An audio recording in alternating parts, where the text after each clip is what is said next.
Hello everyone, how are you doing today? So today, what we're going to be doing is something similar to what we've done in the past. Obviously, on YouTube, you guys will be seeing the VOD for this, but on Twitch, what you'll be seeing is the live Fireside chat. So basically, what is the Fireside chat? So the Fireside chat is a place where you, as viewers, are able to come on and pretty much talk about whatever you want when it comes to War Thunder. Do you want to talk to certain, balancing things? Do you want to talk about maybe the recent BR changes? Do you want to talk about the events? Do you want to talk, I don't know, about what you want to see in the future? Maybe the most recent update? Whatever is on your mind, we can come and have a chat about. And it's a place where I can use the platform that I have to make sure that community members basically get their voice heard. I've heard a lot of times from many people the idea that they are not able to try, or they're not able to get their ideas out there, to get their voices heard about different things, and this is the little thing I can try and do to try and help that actually get done. And as you can see, the wonderful emote has been passed, which is wonderful. It's lovely to see for the Twitch subscriptions. We also have some other emotes as well for different subscription tiers, which is pretty awesome. You can see them right there. So, what we'll do is we'll get started. We're going to be playing Bombers today, mainly Lancasters, and also, as usual, I've turned on the volume of the game, so you'll be able to hear the guests and everything like that, and as long as everything goes swimmingly, we should be able to get some grinding for the event done. Anyway, I just want to say hello to Lena, hello to War Thunder, Shumac as well, nice to see you, and also Queenie, lovely to see you too, bud. And also War History Gaming. It's always nice to see you all. So if you want to come on, you can do. And if you're interested in, putting in a question, but you don't want to come on, you can go to the Tech Hub and put your question in Q&A for Tech. We're running all of this through the Tech Hub. So basically what we're doing is you basically, you can come on and through the Tech Hub Discord, all of the information that you need is in news and announcements, that room, and it will tell you how to get on if you're unfamiliar with the Discord or how any of it works. I just want to say thank you. I gotta get my men here some broads before they start freaking out with each other. I just want to say thank you to Grant for the follow, and also thank you to Queenie for the bits. That's very kind of you. So let's get started and have a look at some of the Q&A for Tech. And as I said, we're just going to be playing the Lancaster. I am going to be tabbing in and out, looking at the Discord. So, it is going to be one of those. So you're going to hear sounds and then not hear sounds. So the first question we have... oh, wait, yours has one. Okay, we already have our first guest on, who is ready to go. So let's bring him in. And here we go. So, our first guest is Poulet, I'm guessing? Or how would you say it, bud? Well, it doesn't really matter, to be honest. Oh, fair enough. And according to Eurus, you want to talk about naval progression today? Yeah, well, sort of. Pretty much, yeah. It's pretty much more my idea of how I would have done naval. It's not really a suggestion because it's a complete redo of naval. Not really a, take naval and make it better. It's more like take naval, throw it out the door, and bring in a new naval. Although then again, it seems like the most obvious option, and I feel that this is what Gaijin originally thought of doing for naval, but then they realized, oh wait, this is a terrible idea. But I haven't found why it would be a terrible idea, so that's why I'm taking it to you first, instead of like making any community post or something like that, and looking like an idiot. So what is the idea that you're thinking of? Like, obviously the way that Naval works now, it's very much vertical progression, the way that they've set it up, so it's each, a different vehicle for a different tier, right? Like that's kind of the idea, or a different class of vehicle. So what would you want to put it more into the system that is for like aviation, or do you have a completely new idea? It's pretty similar to that. It's pretty much how it progresses in World of Warships. How you start off with like, it pretty much goes up by technology. So you start off with light cruisers, destroyers, and even battleships, but it's like World War One battleships, and you go up in like technology, Right. pretty much. So you go up from like maybe like the early dreadnoughts to later dreadnoughts to like the World War Two fast battleships until you get to stuff like the Iowa and stuff. And then possibly after that, you could get like a proper modern ship mode where every nation has modern ships and stuff like randomly being placed between these World War Two things, pretty much. Would you want this just for like progression in the tech trees? Are you also advocating for this in matchmaking, or would that be Pretty a separate much. thing? Okay. So pretty much this is like a completely new game mode. It revolves around battleships, pretty much acting similar to like heavy bombers, how they're more for like destroying bases and objectives, coastal stuff, and maybe even like destroying aircraft carriers, which aren't playable, but they will be like AI controlled, and that's where like maybe aircraft can spawn in from, and that'd be like one of the main objectives for battleships to do. And then the other classes are for escorting those battleships, or maybe even launching torpedoes at them to stop them from destroying it. So that's kind of my idea for what a game mode could be, just a rough idea. So have you played any of the naval EC stuff that they've been doing?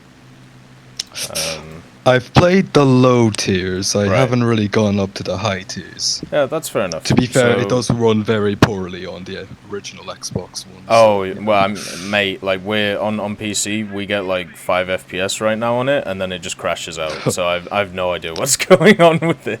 But so I noticed that the frame rate on a test drive for like the top tier premiums is very low. So yeah. I don't really want to know what it's like for an actual match. Yeah. So for you, would you prefer? Is your idea to try and mix all of the types of ships together in one map idea, or would Yes. it would be so.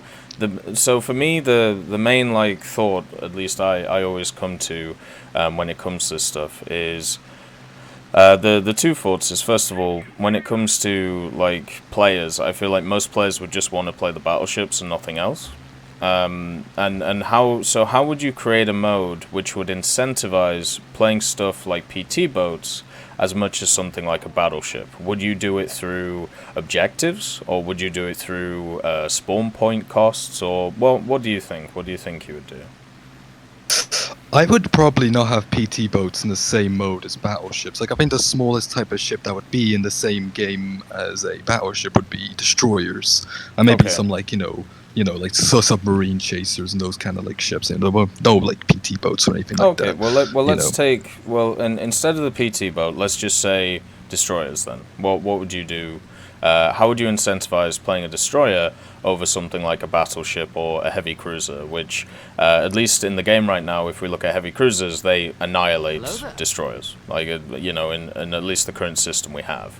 What mechanics or, what do you think you could add to it to make it more feasible to use them in this game mode?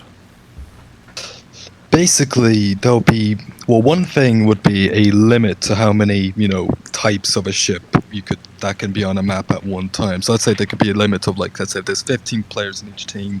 There could only be like 4 battleships of maybe a certain BR or something. Right. And then certain amount of destroyers or certain amount of heavy cruisers, and then like the other classes there's like unlimited amounts. There could be a whole team of like cruisers if it has to go to that point. So it means like if you ever need to, so that means you are required to bring in a destroyer or light cruiser along with a battleship. If you want to go into matchmaking or something, of course, like that's like the reserve vehicles would be like light cruisers and stuff like that. Like World War One kind of stuff. So that's where you would start. The only issue with this is the same argument I hear a lot at top tier when it comes to ground, and the problem is, so how do you choose who gets those battleships?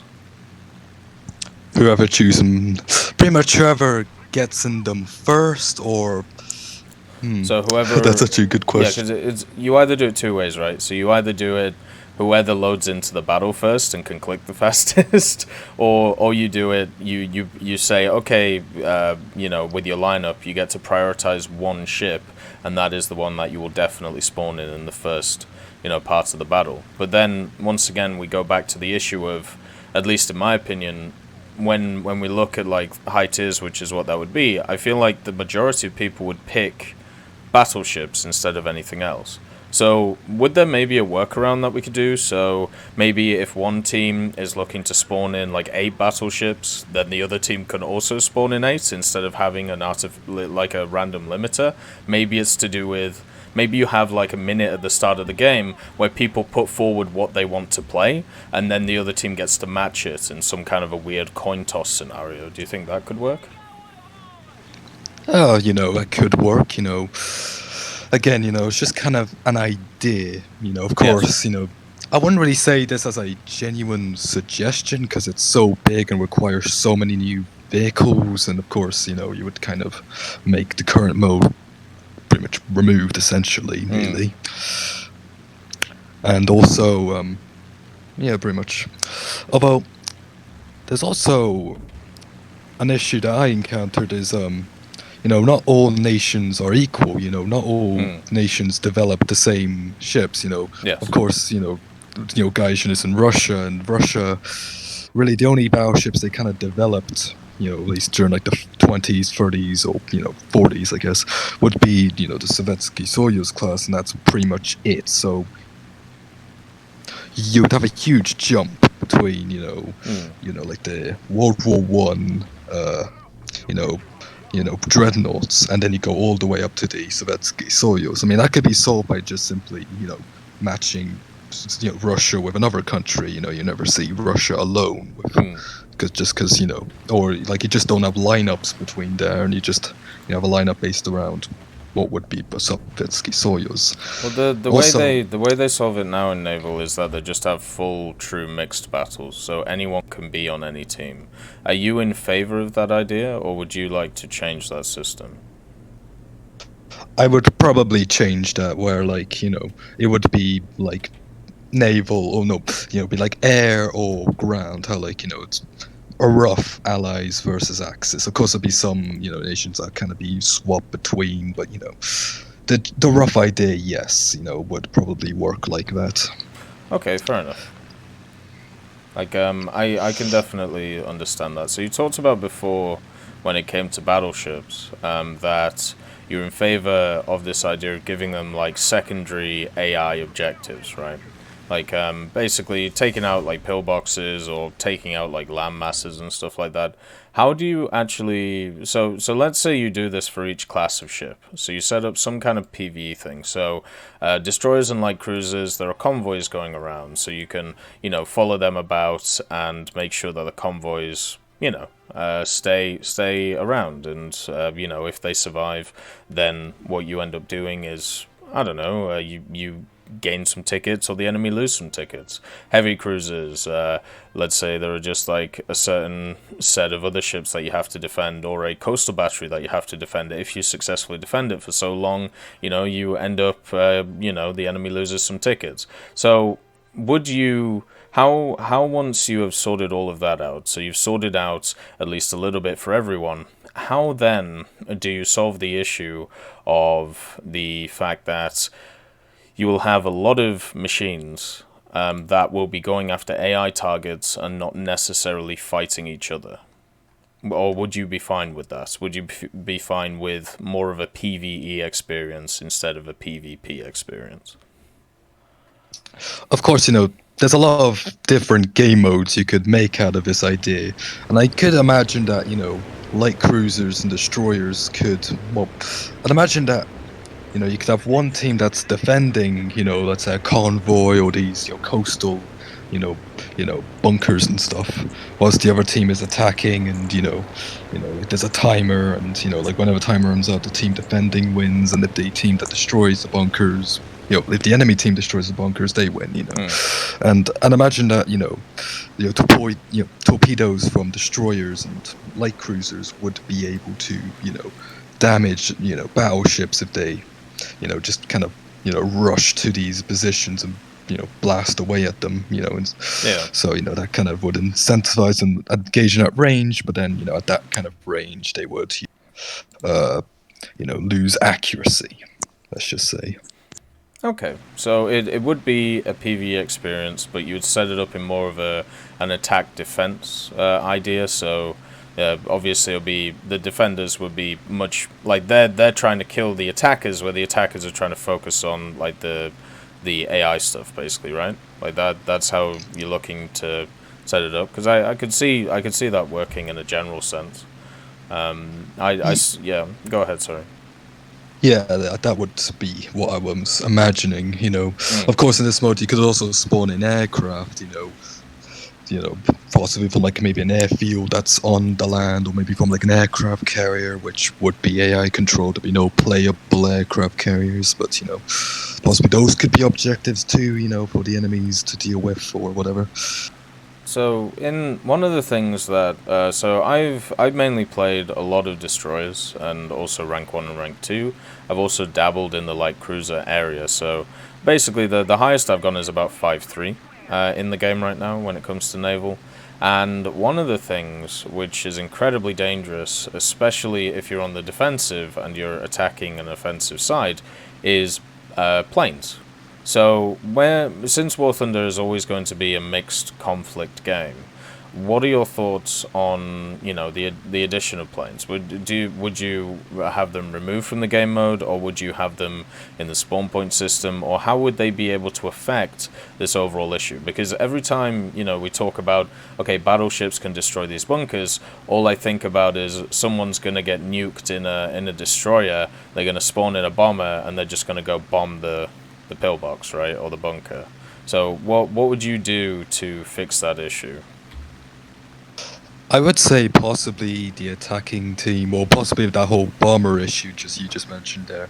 Well, possibly that could be one of the things that makes that changes the BRs of these vehicles. Why one vehicle would be a higher BR than the other is that maybe a vehicle has better anti-air capabilities, and that'd be another thing that destroyers and light cruisers would be good at. Is they would have anti-aircraft guns that can counter those bombers, and of course the defending team can also spawn in their own planes to counter that. Right. And of course, would be based on spawn points. So, depending on if you got any kills or, assists or, doing objectives or whatever, that would. Okay, fair enough. I mean, that to me makes a lot of sense. I think unfortunately the problem always with these ideas is that on paper they work, but when you start limiting player choice, you're going to end up in a scenario where people are just going to get really annoyed that they can't play what they want, and then they're just going to not play, right? It's kind of like what we kind of have right now with 4.7 to 5.7 with Naval, where everybody wants to play the 5.7s because they annihilate anything which is not 5.7. So what happens is there is no incentive to play like 5.3s and 5.0s, so then whoever is trying to grind through those 5.3, 5.0s just kind of give up. And I feel like the game mode you're proposing does not fully address that issue unless you bring in way more components for stuff like destroyers and light cruisers and heavy cruisers. Or you make the AI element so like ludicrously lucrative, then that would make sense to me. If you could somehow do something like that. Pretty much, yeah. Like I could imagine battleships would probably have like a high repair cost compared to like destroyers, which have quite a low repair cost. I mean, like I'm not expecting like battleships to bankrupt you if you get sunk in the first 10 seconds, but something that's enough for it to be high, some sort of a high risk, high rewards kind of gameplay with battleships. Okay. And of course, the best thing that. Sorry, go ahead. Are you there? Wait, me? Yeah. Yeah. What were you saying? Sorry, I cut you off. Go ahead. Oh. To be fair, really wasn't much, to be honest. So high risk, high reward. for pretty the much. higher machines. Okay, I can understand that. And then like destroyers, maybe you can just keep spawning them in, and it's kind of like reserve vehicles in a way where you can just keep going with them. I think that could definitely work. I'm just Pretty much. Yeah. yeah, yeah, I can see it. Would you prefer this to be in a realistic game mode sense or an arcade game mode sense? So would I'd you? probably Yeah. have. I would probably have both, like maybe an arcade version of this mode and a, realistic. And of course, the differences would be, what's usually differences between arcade and realistic in the other modes. During arcade's a bit faster paced. It's a bit, of course, you get like for battleships, you have lovely like kind of aim things that kind of help you shoot. But in realistic, you don't get those kind of things. You're just like in tanks, so. Right, and so would you use this new game modes to replace the old game modes, or would you want them as additional game modes? I would probably definitely replace this for like high tier, so like the Right. heavy cruisers and destroyer modes. Those would probably go. Possibly a PT boat mode, a smaller one, like a smaller like patrol craft mode for smaller maps may possibly exist on the side. Oh, I mean, I think it's an interesting idea. I think a lot of your ideas, I would personally want to try and folder into Naval EC, and try and make that like the game mode where all those ideas work. I think that could definitely fit pretty well. I think replacing the top tier game mode right now, I mean, you could do it if you wanted. I'm not sure that I'm not sure people would be happy with it, but then again, you've got to try and focus, everybody in the player base around a specific area, so it wouldn't be too bad. But I'd just like to say, thank you for coming on. And do you have anything else you'd like to say to the stream and everyone before we move on to the next guest? Okay. Now, I think one more thing. Okay, one more thing about this mode is the possibility of a full-on modern ship mode. So you have modern destroyers and cruisers and things like that. Now, this modern mode doesn't have battleships. Well, at least maybe like 7-7 or whatever, like that kind of equivalent might have like maybe the retrofit, the upgraded Iowas or something like that. Maybe you have like the those Russian battle cruisers, those modern ones. Forget that name, but of course, that's a bit more, that's a very different from even what I just proposed there, which is mostly, World War II stuff, maybe some upgraded World War One stuff things. Yeah.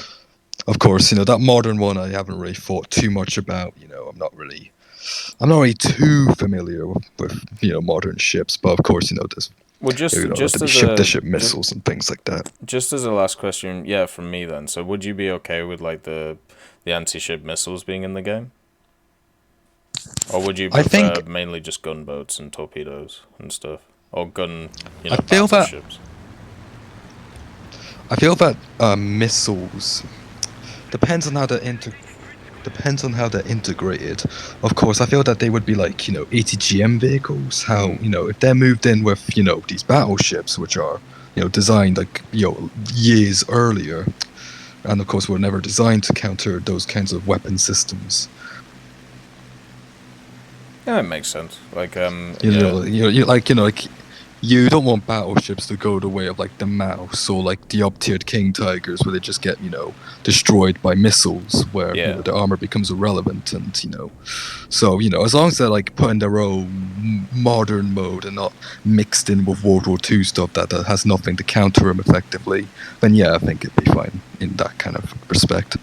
I agree with that, and I just want to say thank you for coming on, and it's definitely an Thank you. interesting topic and everything, and Yeah. hope you have a nice evening, but thank you very much. Yeah, thank you. So that was Pulley, I think, and I just want to say thank you for the follow from Patrick and also Hunda, and also thanks for the comments in the chat. I am reading them, so keep them up. And if you do have any questions but you don't want to come onto the stream, you can put them in the Q&A for Tech Room when it comes to the Discord, and I will read them out periodically and give my response. The next person we're going to have on is Big Wolf Rocket, so let's have a look and see what he would like to talk about. How are you doing, bud? How is life going for you? Hello, today is good. I've Ah, died a lot. good stuff. So what's the topic that you want to talk about today? So, personally, I feel like, okay, so I remember you bringing up BR compression and stuff Hmm. because you said that was a bit of an issue. Yes. So I was wondering, actually, wait, I'm trying to figure out how to phrase this so it's not too question. Oh, it's all good. Um, well, one, how would do you think the economy needs any changing for it? And how has recent BR changes gone? So generally, when I look at the economy, I think the when they did the economy changes to the bombers, when they reduced their rewards but also reduced their repair costs, I think that was the better way to do it instead of having these outrageous repair costs for them. And there are still a few vehicles in the game which have these outrageous repair costs, such as stuff like the G56. And if they've already done all of these changes to how bombers work and how much they can actually make in the games, which reduces their repair costs, making it a little bit less a little bit less of a stress if you get shot down in them, I think we should try and put that formula in for other planes in the game. When it comes to most recent battle rating changes and stuff, I have made a few videos on them, but most of them I think are positive. There's a few which are a little bit up in the air. But how about you? What are your opinions on, the War Thunder economy? And do you think there is an issue when it comes to BR decompression? Like, would you like to see the matchmaker maybe drop to like a plus or minus point 0.7, or would you like repair costs to be lighter, or do you think civil line gain is good? What's your general opinions on this stuff? For me, this is gonna sound weird because I'm stupid, but the point I'm making here is I've, I'm a new player. Okay. Like I've been in a few months. Hmm. I've put way too many hours in doing those said monks. I'm at like 600 now. Wow, nice one. And one of the things I feel like I've noticed is ground BR feels a bit better, but it still make certain things don't fully make sense to me.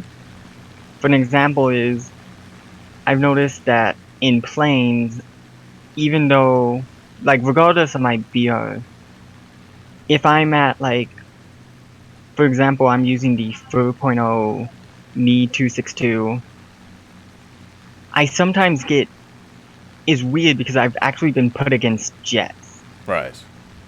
And I've also been put against jets in the premium FW 190 D13. The And I German feel one? like, Yeah. yeah. Hmm. So I feel like that particular thing, in my opinion, feels it shouldn't be happening, considering while it may technically fit time periods or whatever, Hmm. it still doesn't fully make sense because, like, gameplay wise, you're probably going to be outmatched.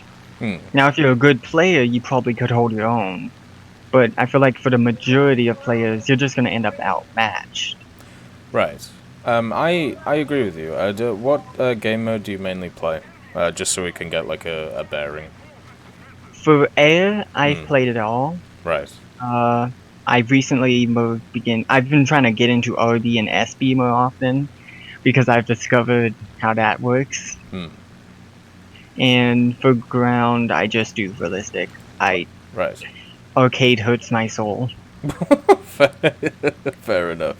So the general way matchmaking works is obviously +1 -1. So if you have a 5-7 vehicle, it can go against 6-7 vehicles in a full up tier, or it can go against 4-7 vehicles in a full down tier. That's generally how it works. So there are definitely propeller machines out there which can go up against jets. And I've personally always advocated for a wall between props and jets. Not just because jets generally outperform propellers, it's a completely different way of playing the game, and they don't synchronize well together, right? And this is the problem that you're running into with the D13, where you're facing stuff which which is kind of like the way it works is antithetical to how you generally, approach the game.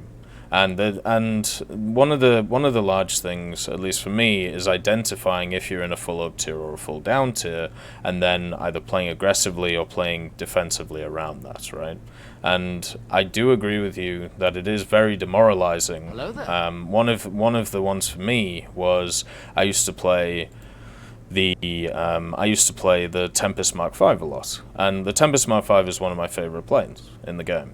I haven't played it in a while, and the main reason for that is because they added in a lot of very good high 6-7 propeller planes, but also the Soviets like the Yak 15P and the Yak 17 are also really strong, those little jets there, and they do everything I do but better.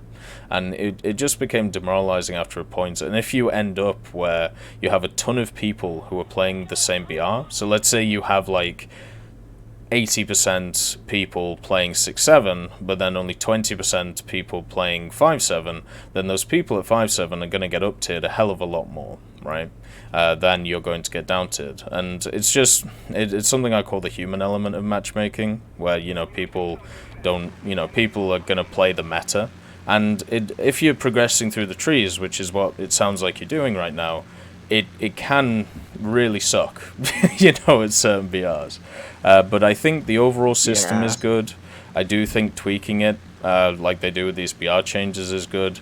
The main issue for me is when you get vehicles added to the game, which fundamentally, they just don't really fit in the BRs that they're sat in. Like the Swedish tech tree, like when the Swedish air tech tree got released, they actually up BR'd pretty much every, at least 50% of the vehicles from like rank 1, 2, and 3 in a month, showing that there was obviously a clear issue when it came to trying to work out what those vehicle BRs would actually be. But I don't think that's really a fault of the system. I think that's a human error. But yeah. Yeah, because you don't know how it's really going to perform, even in beta, private, closed testing until it's open. Yeah, exactly. And so sometimes, like I actually say to people, maybe if you don't want to like follow the meta or be a meta slave, just go play some different BRs because it might help you. But yeah, I do agree. Props versus Jets sucks. And when it comes to the matchmaking system, do you know about quantitative matchmaking in War Thunder? I've heard of it in a different game, but I don't know how it works here. Right, so the way that... So obviously what you're talking about, Gaijin has already seen as an issue. The full up tier issue, right?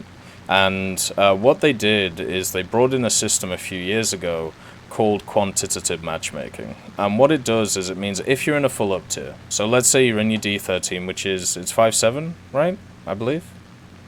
Or is it 6-0, or something like that. Let's just say it's 5-3. Oh, it's 5-3. Okay, so since it's at 5-3, if you get yourself into a 6-3 game, there will only be 4 6-3s on either side of the game. So they limit the amount of top BR vehicles in that game. So even though you are fully up tiered, you're not dealing with a whole team, which is that. So now you don't get a full team of 6-3s against a full team of 5-3s. Instead, you get a mixture of both. So they are obviously aware of the issue you're bringing up, and they are trying to solve it. And at least they've done steps towards it, which I think is at least a little bit commendable. Yeah, it's better than just leaving it there and saying good luck. I guess all I have to ask now is, what do you think would be the best thing? Hello there. Like, if you could actually change the update, like, if you could perfectly do the next update to your liking, what would be the major things? Top 2. So do you mean what would I like to see from the update? Like vehicles? Like if you could do it yourself. Hello there. What I would like to do is I would let's see. Let's have a think. The first thing is I'd like the Italian Navy to be implemented.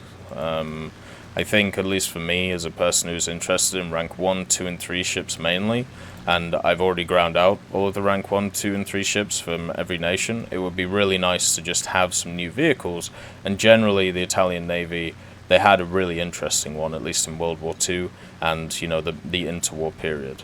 The other thing I would also like to see would be more mechanics which are focused around the scouting idea. So, or not just the scouting idea, but vision. So one of the big problems we have in War Thunder is if you click your map and you like click somewhere, like I've just done on the screen if anybody's watching, it says attention to the map, right?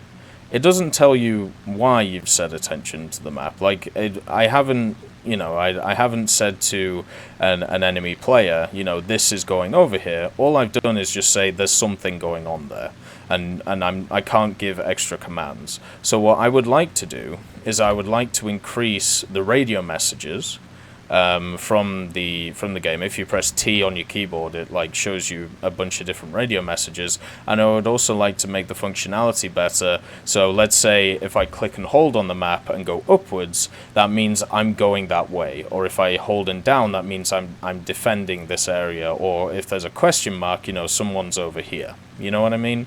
Very similar to how MOBAs do it. So those to me would be the two things. More ways of communicating in battles with allies, and also I would like to see the Italian naval stuff added. How about you? What would you like to see out of the next update? I would like to see a slight way to make economy better. I mean, not too big, just something small. Right.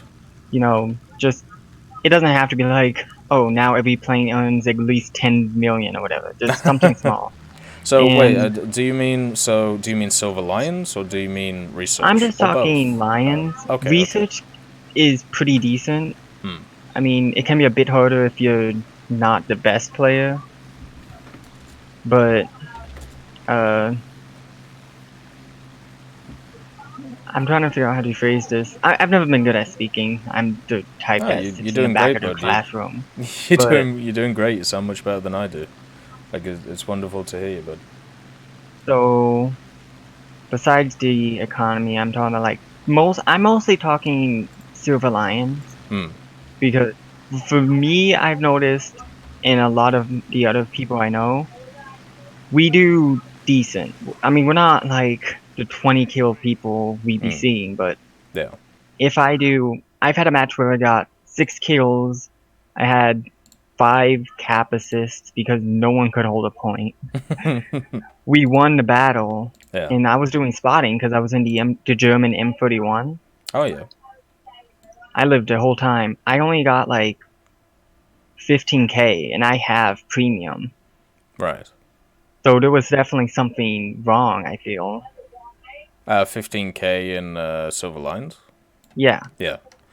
So for me, it always would be nice to see rewards increased, right? I would definitely be a fan of that. I think, at least in ground, there is still a void between ground and aviation, where it's so much easier to make Silver Lions in aviation than it is ground. So in my opinion, it would be nice to see an extra increase for Silver Lions there. And all they would have to do is like maybe give everything an extra 10%. Or maybe they could add more stuff into the game itself, which actually gives you more rewards. Like you brought up scouting there. Scouting, and when you get an assist from scouting, they give you like 150 Silver Lions. Which is nothing, right? It's absolutely nothing. It's like it's you get a literally lot shell, more for just. You don't really get any of the like actual experience for the spotting until someone kills that said target. So. Yeah. So I think I would definitely advocate things like that, like rewards for general stuff, such as scouting and assists and things like that. Oh god, I'm sorry, I nearly rammed another plane. But I would definitely agree they need to go up. So I would also like to thank you for coming on and having a chat, and it's wonderful, you know, to kind of see a new player. And how have your experiences been, you know, over the last months? You're obviously enjoying the game, right? Like playing it Yeah, and stuff? I've enjoyed it. Like, Hello there. for me, what I was doing is I did US, Hmm. and the low tier was really fun.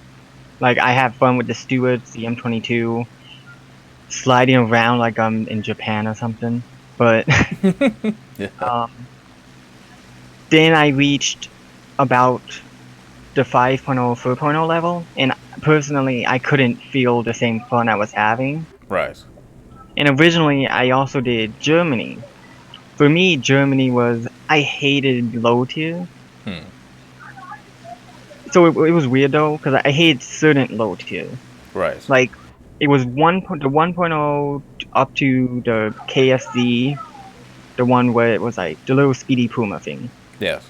That was up to there was fun. I got the 15 centimeter, that was fun. Then mid tier kind of just died for me.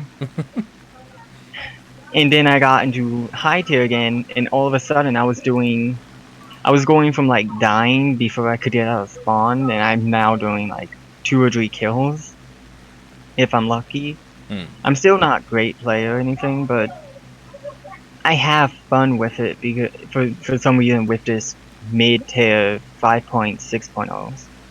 Yeah. And that's, I mean, not the great thing about War Thunder is the game's about like enjoyment, right? The competitive element for me at least is very much secondary. I'm much more like, oh, this vehicle's cool. Okay, I'm gonna play it. I'm gonna spade it. I'm gonna have a bit of fun, And it's nice to see you embracing that in a way, instead of being like, oh, I have to be crazy good at this, or it's just gonna drive me Yeah, crazy. I was originally like really discouraged because it seemed like when I first got into the game, I was running into a lot of level 100s in low tier. Yeah. So I was always getting kind of destroyed because I was always the guy getting, oh, I got 2 kills.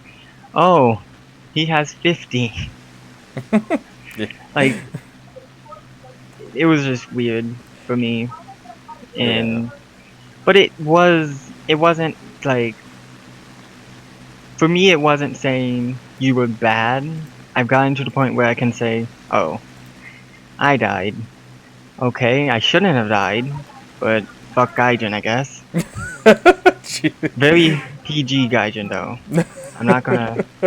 You can only do so much to Gaijin. Fair enough.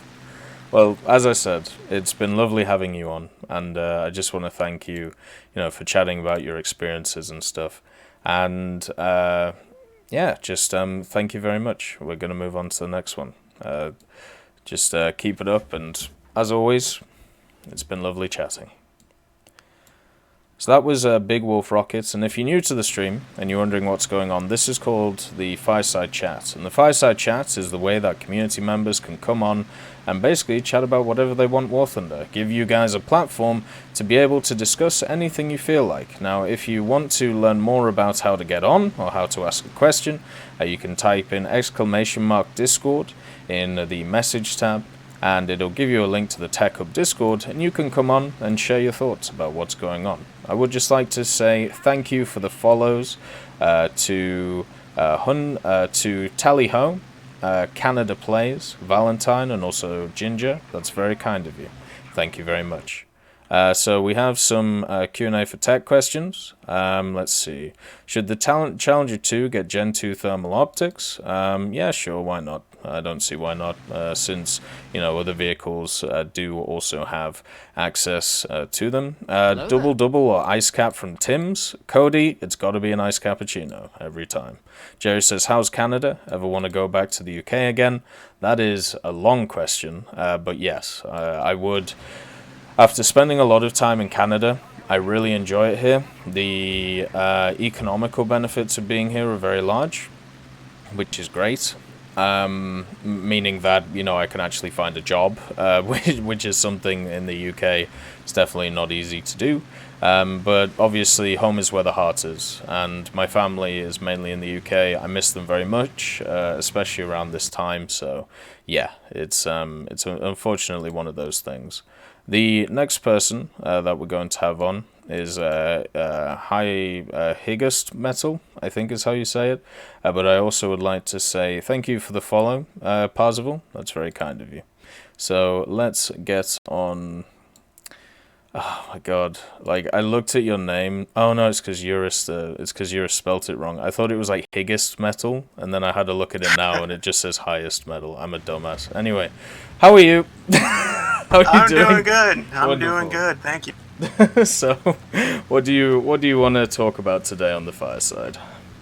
So I want to talk about Japan's lack of really any sort of actual SAM system at top tier, despite it being one of the older nations now that's actually has the ground forces. I mean, you have things like, Sweden, which was just implemented, China, Italy, and France.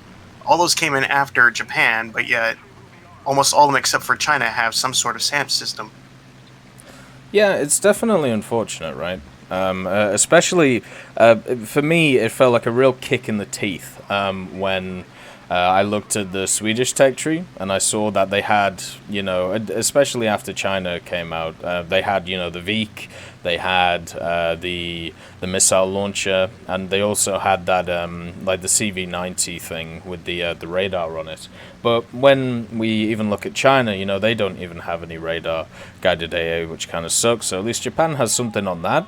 But the main issue I'm looking at is when I look at Japan and actually look at what they would have access to as a platform for like an AA missile system, they haven't really got any which would really fit too well in the game. And I mean historically. So would you be an advocate for the idea of putting in one of those systems like the I'm sure you're familiar with the truck systems, right? I can't remember the name of them right now. Or would you go for a different idea? So the thing is, I remember seeing something about in the files they found the Toyota for the Type 93, which is basically the Japanese sort of Humvee with Japanese-built Stinger missiles. And so that seems to be what they're leaning towards of actually implementing. However, the big problem with it is it only has a 5-kilometer max range, which makes it way too short to deal with helicopters, which is Japan's biggest issue currently at top tier. Yes. So either they would have to introduce some sort of artificial buff to it to increase the range, or maybe they add in something like the Type 81, which is the missile truck that you mentioned, where maybe instead of having radar built into it, they have it act like the Stingers and have them like sort of auto-seek it away. Because I remember, so obviously I've read about the Type 93 surface to air, and you're completely correct. The problem is they don't have the range. But the Type 81, it's I call it a mother and son system, but that's not the right verbiage for it. It's a 2-truck setup, right? Where one is the radar and then the other one is the missile carrier. But there is a version which can do both, right? Or something like that, like a variant. I'm pretty sure there's currently there's really 2 of them, but both of them are still the same mother-son sort of deal where there's a separate radar truck guiding it. So unless they did something where they somehow just implemented both vehicles into one, I don't think it'd be that viable. Right. And then you have another issue, which is almost all the SAMs that are currently in-game also have the ability to engage ground forces, like the ADATs, like the Swedish one, and I don't want to say the Flak Panzer and the French one because they kind of suck at it, but they can still they can engage. Still do it, yeah. Yeah. So it's like, alright, yeah, if we add, say the Type 93 to it, that's great and all, but Stingers can't do anything at all against anything on the ground, so we're kind of still at a disadvantage wherever we go. So then it brings in the other question of, do we do something that's sort of ahistorical and go maybe take a look to see what sort of SAM systems were maybe offered to Japan to be purchased, like, I don't know, say the ADATs or something like that could have been offered. Yeah, I mean, I've definitely seen people call for that for other nations. Obviously, with Britain, a lot of people, after the Stormer being added, were sadly very disappointed in the Stormer, and many people are advocating for the Canadian ADAT system, which is like an armored carrier with obviously the ADAR set up on top of it. And I'm wondering, there must have been a point where Japan looked further afield for a system. So I'm unsure if they did, though. Do you have any information on that? Or I'm not too sure myself, Yeah. but usually the United States is always like first dibs in giving them new tech and whatnot. And usually whenever Japan says, all right, we're gonna try to develop this system, they always have a tendency to go and look to see what's on the market at other countries, mainly the United States, because it's, well, historical reasons. But who knows? But I think there's definitely an open window that they could potentially add in a different SAM system from another nation. Because I do remember Esmin saying on the forums before update 1.97 there wasn't going to be a Japanese SAM in update 1.97, but there is one at least being worked on. So we know it's coming. The only question is what, and what is it going to look like. So instead of so let's say they don't find anything, right? They don't find anything that Japan was even interested in buying, right? They just decided they were only going to go with the Humvee style thing and the Type 81. For you, would you be interested in just, for balance purposes, obviously at higher tiers, just go completely ahistorical and just be like, okay, well, they obviously need something, so we're just going to throw something at them, which is, just completely out of the blue. Do you think, like, they did the same thing with Japan with stuff like the R2Y2s? Do you think people would accept something like that done, or would you even accept it yourself? I think I would be okay with it, to be honest. I think this game, a lot of people kind of view War Thunder as this massive, super realistic game, but the thing is, at core, you need balance. Yes. And if a certain nation does not have, enough balance to properly pretty much be like all the other nations, then yes, things need to be added to it in order to get it up to par with the others. But at the same time, it shouldn't be too overpowered where it's absolutely dominating everything else. So you have to have the right sort of balance, and whether that means adding in ahistorical vehicles or, God forbid, even doing the World of Tanks round, just introducing vehicles that never even existed. I think something has to happen.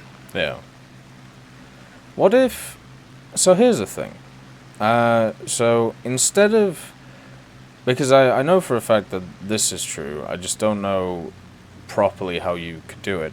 What if instead of trying to balance from a point of view of saying that Japan has a SAM, why not give the Japanese an opportunity to have a vehicle, which are at higher tiers that you could spawn in first, which is completely designed to only kill stuff like aircraft?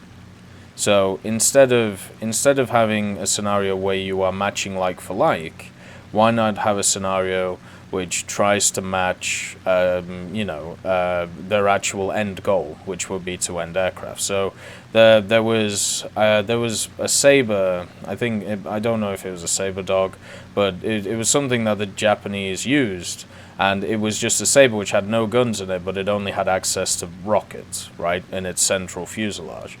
What if we could find something that was similar to that, but it had no ground-pounding possibilities, and instead was just a machine that would just be designed to destroy anything in the air?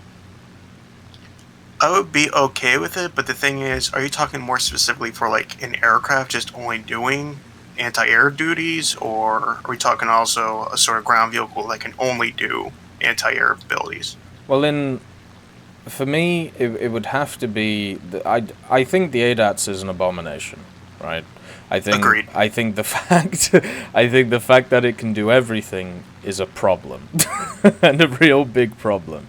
So it's too good at its job. Yes, exactly, and I think they've tried to address that by giving it ridiculous hull brake, so it can just get one-tapped by anything, but it won't solve the issue because if it fires first, it wins, right? It's as simple as that.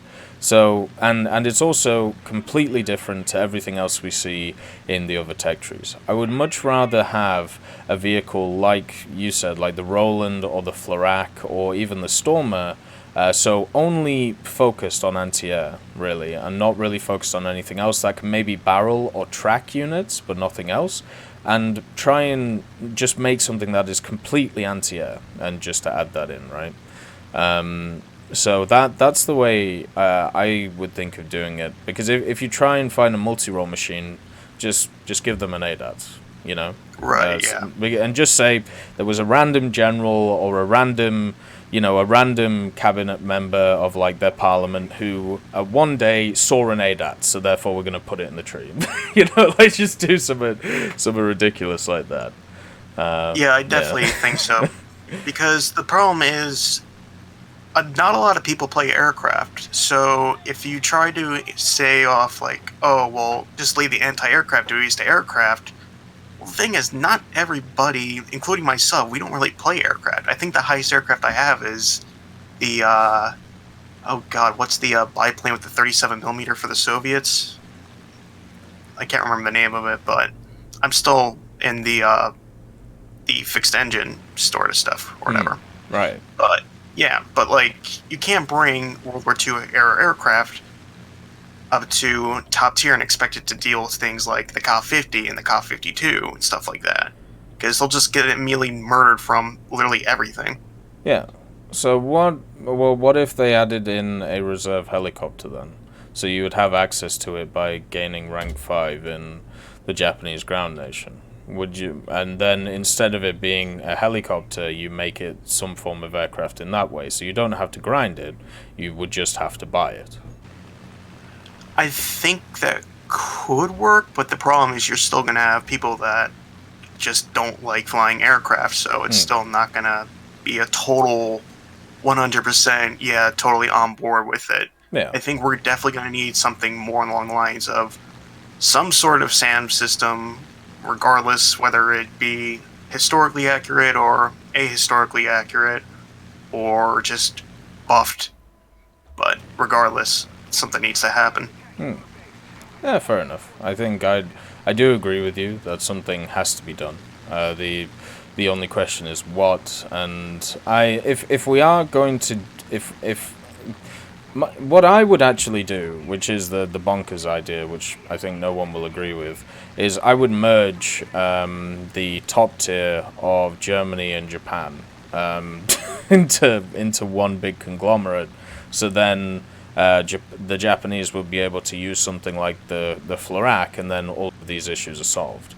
The problem with that is obviously it would annoy a lot of people. That could be an issue.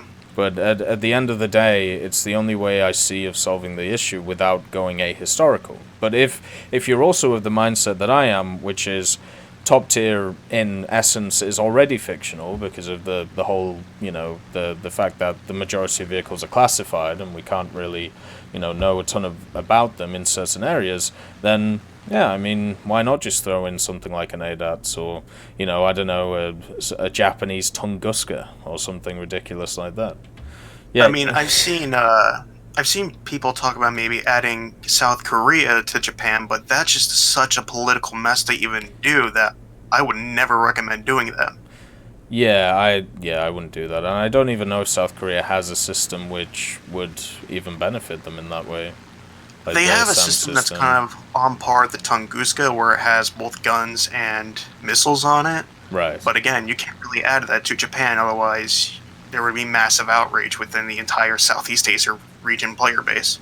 Yeah, that's very true, and there is a large community of Japanese players who play War Thunder, and generally it's generally a bad idea to try and piss them off, let's say.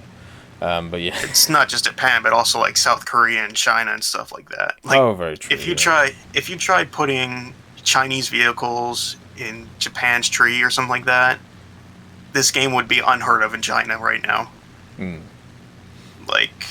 So there's so much political muddy waters with trying to merge any sort of the Asian trees together with Japan that they couldn't really add any of their vehicles to it. So while South Korea definitely has vehicles that would be totally useful to Japan, for obvious reasons, you just can't do it. Yeah. So there are options they can go down at least. At least there is stuff that, the avenues that they can try and go down, but it definitely seems like there is obvious issues, otherwise we would have already seen a SAM, a very long time ago.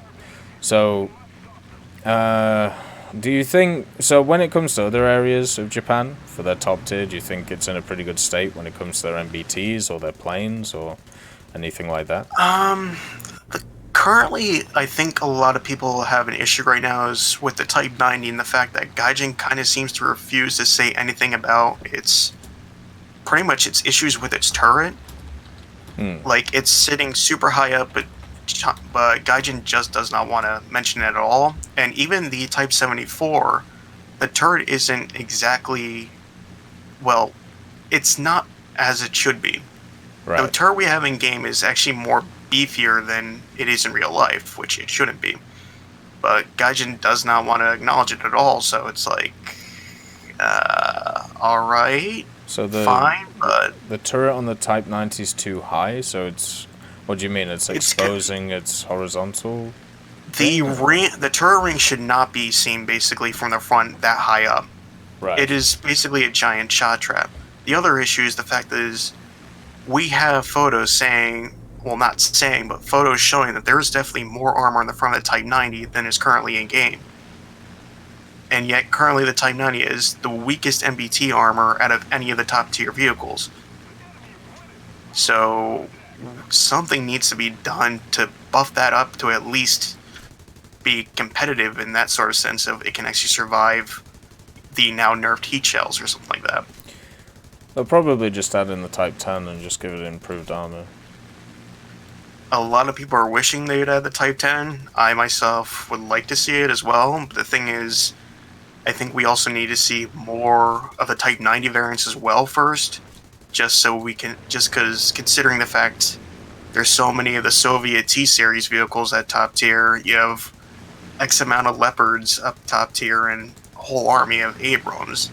Yeah. So you kind of still need more vehicles, which Japan has in the form of various Type 90s, in order to kind of flesh it out a little bit more. The problem is, currently as well, the Type 90 has a really weird sort of speed for its gun elevation. Like, I don't know when the last time we played the Type 90 was, but if you ever notice when you're trying to raise or lower the gun, it is very slow, which it should not be.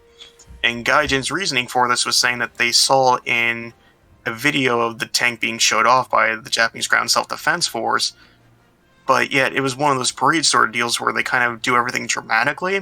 And I highly doubt that a gun would be pretty much that slow, especially in this day and age, in order to actually really be that effective.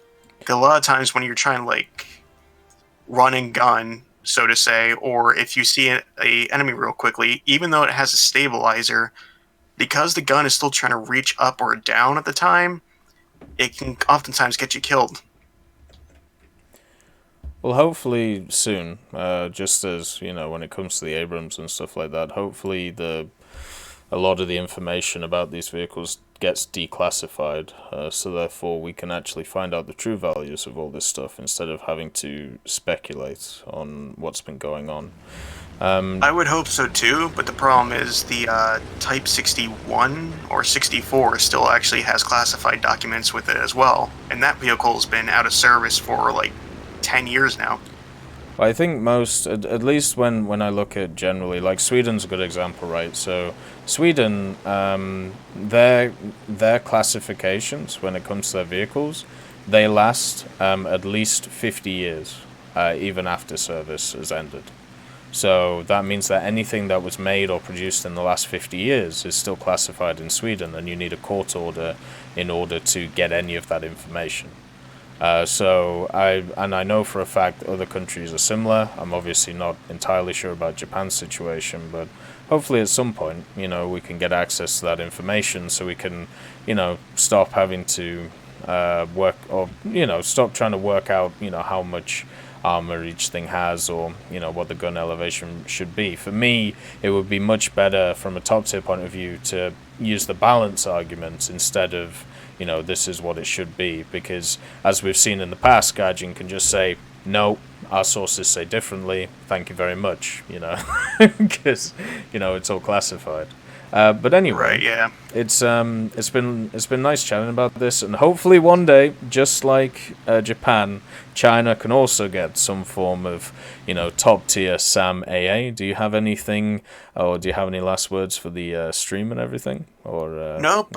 Thank you for having me and listening to my little sort of rant here about Japan SAMs. Oh, it's all good, bud. It's been a pleasure having you on. Thank you very much. Thank you so much. Wonderful stuff. So that was Highest Metal, and it was lovely, obviously, chatting to him. And I do agree, Japan does need their top tier AA. It definitely is required. And for some reason, he keeps getting... There we go. So the next person we're having along is Wilski. And let's see. Let's bring him on. There we go. Here is the wonderful and wondrous Wilski. How are you doing, brother? How is life? Hey there. Yeah, doing okay. Thanks. Good stuff. Yeah. I was actually wondering about asking you because you are playing the Bombers right now. Yeah. I was going to hopefully have a chat about Bombers and their current role in the game and what they're doing, Sure. as well as a little bit about Xbox as well, because I'm an Xbox player. Yeah, of course. So, where do you you talking about AB, RB, Sim? Like, you know, where do you want to start? Yeah, I wish Sim. Mostly RB. Yeah, mostly RB, and the Bombers. It's getting to a point where Bombers are not really becoming too useful anymore. They're mostly just becoming either a, you know, you take them out and you'll do really well with them. You'll side climb, no one will see you, and you've got all the bases and maybe the airfield, depending on the bomber. Yeah. Or you take it up and you will just be shot down immediately. You'll be one-shotted. I agree with you, and since the aerialistic meta hasn't really changed in 5 years, it's been very samey. Let's just say, nothing has really changed with the, you know, their overall use. Basically, the aerialistic is dominated by heavy bombers, and if you're not in a heavy bomber, medium bombers are just worse heavy bombers. There's no real use to taking them. And it also seems, I suppose the main thing that's changed is more attackers being added for America and Germany, and their roles in the game. But yeah, the overall bomber gameplay hasn't changed, and I think that there should definitely be calls to find ways of improving, you know, what you do, whether it's in the form of more objectives for bombers, whether it's in the form of maybe an enlisted style system, like Dog was talking about the other day. Maybe the idea, this was for naval, but why not for bombers? Why not have 2 AI, you know, squadron guys with you just at all times, so it actually makes you feel like you're in more of a formation, and also a little bit more tanky compared to, you know, what's going on. Why not try and make them a little bit less, you know, easier to kill, so you would actually go more into those dangerous situations. But I would much prefer either some kind of more objectives for bombers or something, just for them to do, mainly for like medium and light bombers. Can you think of any ideas that, you know, could maybe fit these roles we're trying to put them in? Well, something that me and my friends have actually talked about a lot is one big collective objective. That, think of it like a really big airfield. Maybe it's this big port or something, and you can collectively keep putting points into that, and over time you will get different bits of it will unlock as you destroy different parts of it. And say, you know, you go back airfield, you keep going and you kill the full thing, maybe it'll either get a lot of tickets off, or it'll be like the airfield and it'll win the game. But obviously you can't have something like that being really easy to kill, so it would have to be something that would be really, really strong, but it would get you a nice bit of points, so it still pushes people to play bombers, like medium and light bombers, while keeping, you know, still keeping the fighters able to have a dogfight and not just having to climb and chase bombers who are mindlessly just going to go bomb things. Yeah. So go ahead. Sorry. Yeah. So basically, just something like a really big collective point fest, really, that would maybe knock some tickets down every so often as you get some bombs out. Just something that can make them feel useful and not how they are now. So more like area bombing style instead of precision bombing, right? Basically. Yeah. Okay. Like that definitely makes sense to me. The only thing is, so in Aircraft EC, so the simulator game mode, they've kind of implemented some of the ideas that you're talking about, like having areas of something affect stuff. Like, I don't know, you know how, I don't know how much of EC have you played, but when you look at airfields and aircraft DC, they're actually compartmentalized. So if you destroy, let's say, the hangar part, or if you destroy the barracks part, it will have certain negative effects on planes which land there until you completely destroy the airfield. Depending on what part of the airfield you destroy, it will affect a different part of the match. And I personally think that's a really cool idea and should be implemented in Air Realistic. And if we bundle with what you're talking about there, where you have like this big mass, and if it has like all little different objectives around it, which all do either negative or positive things, whether it's for your team or against your team, I like the idea. There is only one problem I'm seeing though, which is if you focus everyone around one single objective, doesn't that just mean that the flight paths that bombers are going to take are going to be very, very obvious? And therefore they're going to be intercepted really easily. Yeah. Because the example I'll give you is Norway, right? Where Norway, really, for bombers, there's only really one place to go, and that's those three very closely put domination, or like bomb zones. So like German fighters know exactly where the Allied bombers are all the time, and vice versa as well. Yeah. The thing is, it's quite difficult. You can either put loads and loads and loads of different areas where they can bomb, and then that will at least give bombers an option of where to go around.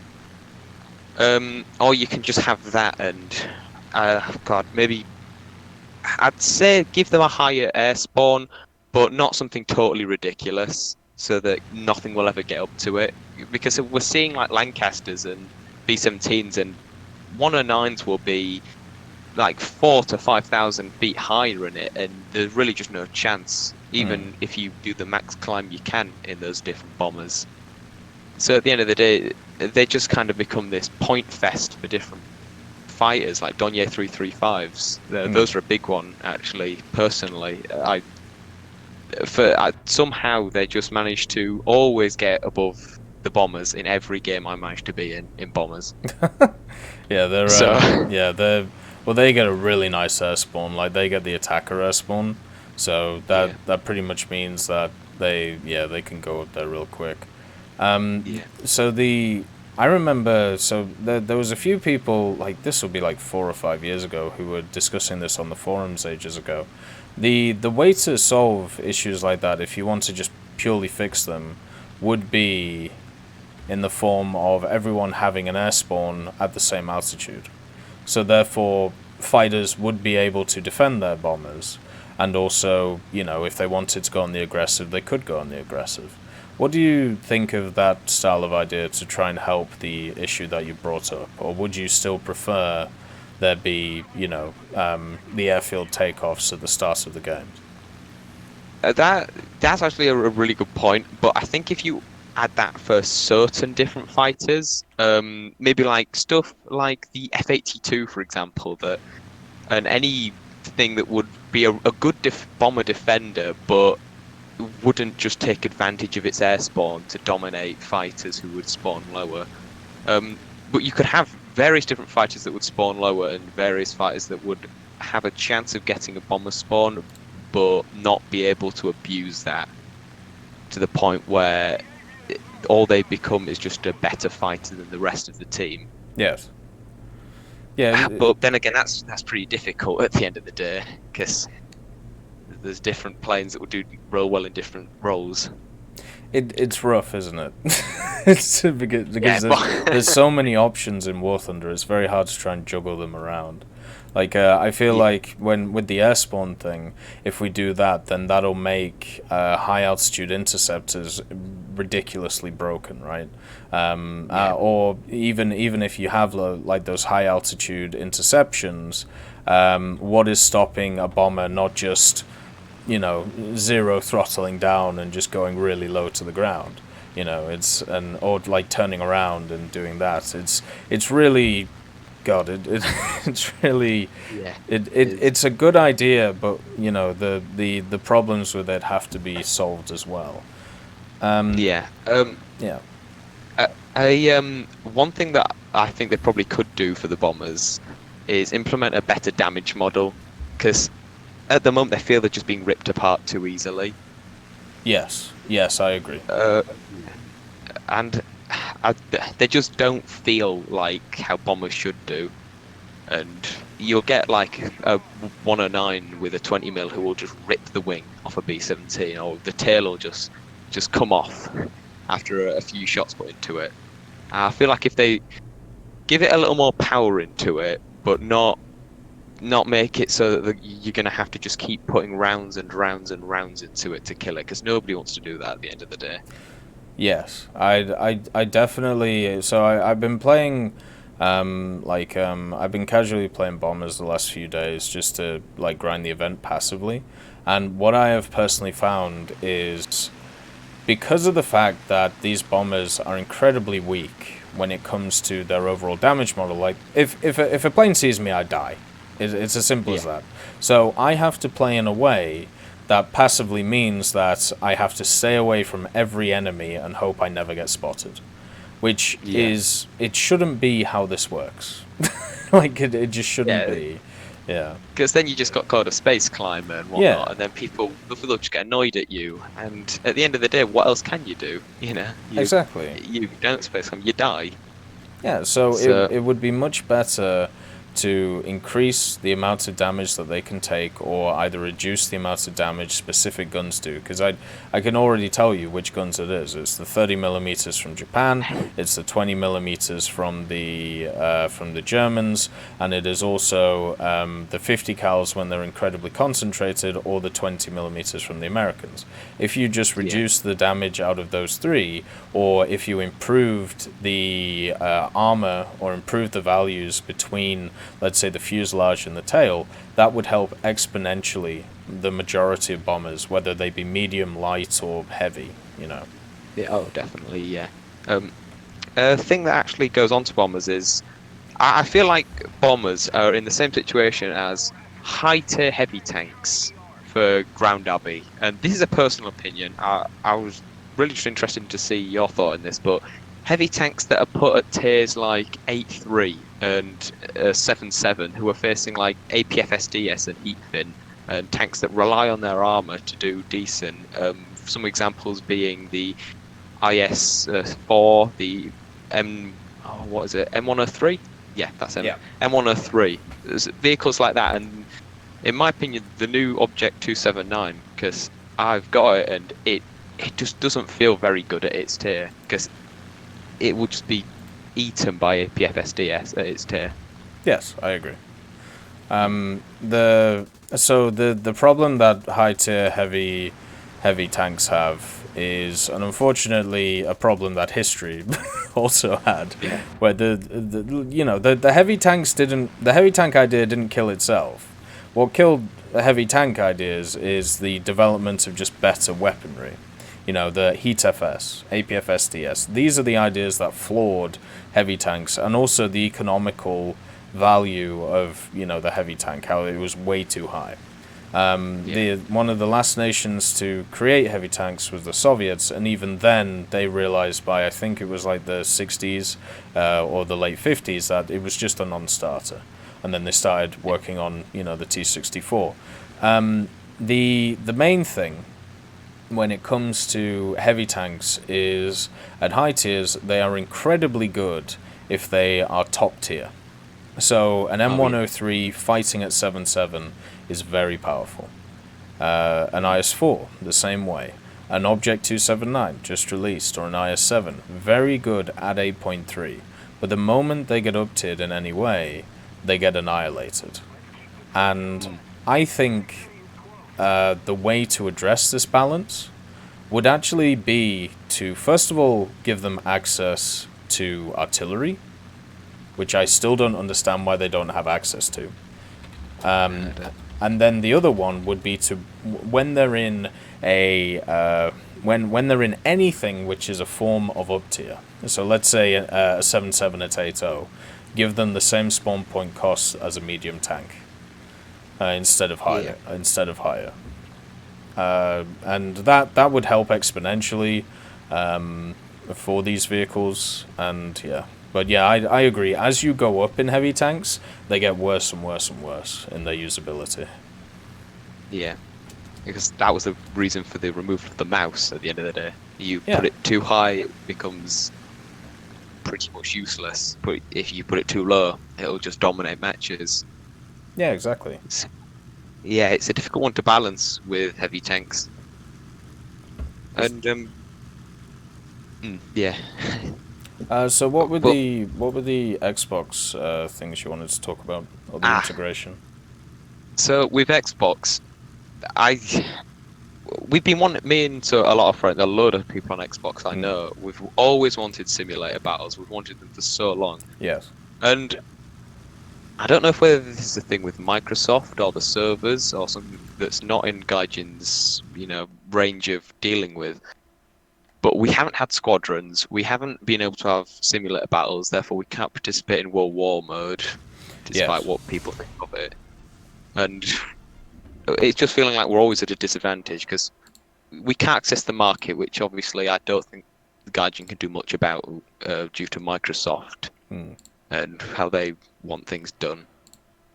But simulator, I don't see why we can't have that yet. I feel like it'd be something that, Yes, I agree. I find it very odd as well, and I agree with you that I made a video ages ago called Xbox Issues, and it was pretty much outlining. I sat down with some of the guys who lead the largest War Thunder Xbox group on Xbox, and they have a Discord if you want an invite to it, so you can find some more Xbox dudes. I'll just chuck it your way. Let's find it. Which one is it? But the main thing. Oh, maybe I can't. But anyway, the main thing from it is that when it comes to Xbox, I think it's a travesty. I really do. I think it is an absolute travesty that Xbox doesn't have access to all the features that PC and PlayStation players have. And the main issue that I have been told, and also has been made in public statements by Gaijin themselves, it's Sony. And because War Thunder was on PlayStation first, they kind of get first dibs on everything. So therefore they have access to simulator, they have access to World War mode, and because of Sony's policy with not allowing crossplay, it basically means that Xbox is not allowed to have a lot of the features that PlayStation gets to have, which is incredibly sad. And I am on everyone else's side apart from Sony's side, which is let people play together. It's not going to change anything if a PlayStation player talks to an Xbox player. It's not. The world is not going to fall. Yeah, it's just another example of corporate companies being companies, eh? Yeah, exactly. And one of the weird things, right? So last year, PlayStation actually signed they signed a deal with Fortnite, which meant that crossplay was possible across everything. Yeah. And what this said to every other game is, oh, okay, it's possible. So they will do it. But in that same thing, what Fortnite did, or Epic Games behind Fortnite, is they put in the contract that they themselves at Epic Games and their games, so stuff like Rocket League and Fortnite and everything, they would only have the ability over every other company to have exclusive rights to cross-platform play from Sony. I mean, I really just can't see why. Yeah. If anything, I think it would bring more people to different consoles. Yes. If you were having both parties playing together in Xbox and PlayStation, then I think it'll bring more people together. More people want to get different consoles to, be able to play with different people. But at this point, it's just annoying at this point that we can't have a lot of the things that other people can have simply because they don't want cross-platform play. Yeah, I agree. I think it's completely ridiculous, and Sony should be called out for it every single day of the week. I think it's astonishing. It's just like Nintendo. It's astonishing that we can be in the year of 2020. Nintendo still doesn't understand what online means, and Sony doesn't understand that people like talking with each other. Like, Yeah. it's mind-blowing to me. That we're in this situation, but hopefully it does change. And at least, even though the thing was exclusive last year, at least it shows that there is a willingness to change if the requirements are met. Yeah. Yeah. So silver lining. Yeah, hopefully. One really last quick thing though is I've got a friend who wanted to know your opinion on the Lightning at the moment. The Lightning, so the Lightning came out 2 updates too late. It should have, in my opinion, it should have come out last year, probably near the end of the year, and it would have had its time in the sun. Very much similar to how, when they released the Mitsubishi T2, it had its moment in the sun. Now it's still good, but it's not top dog.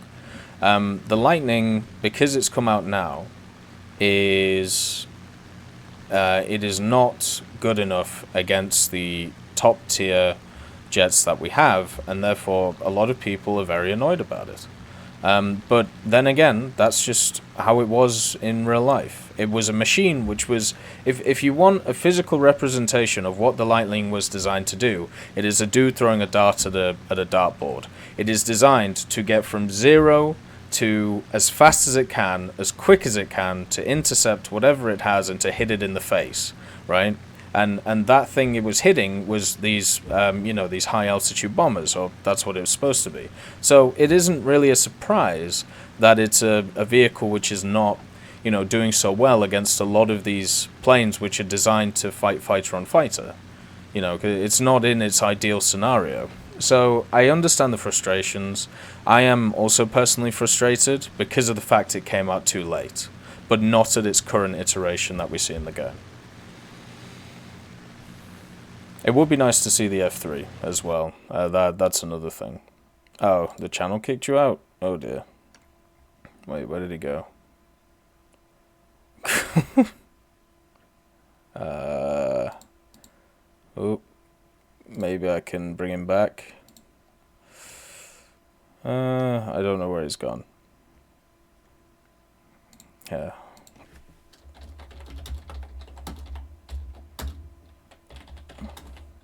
Let's just bring him back.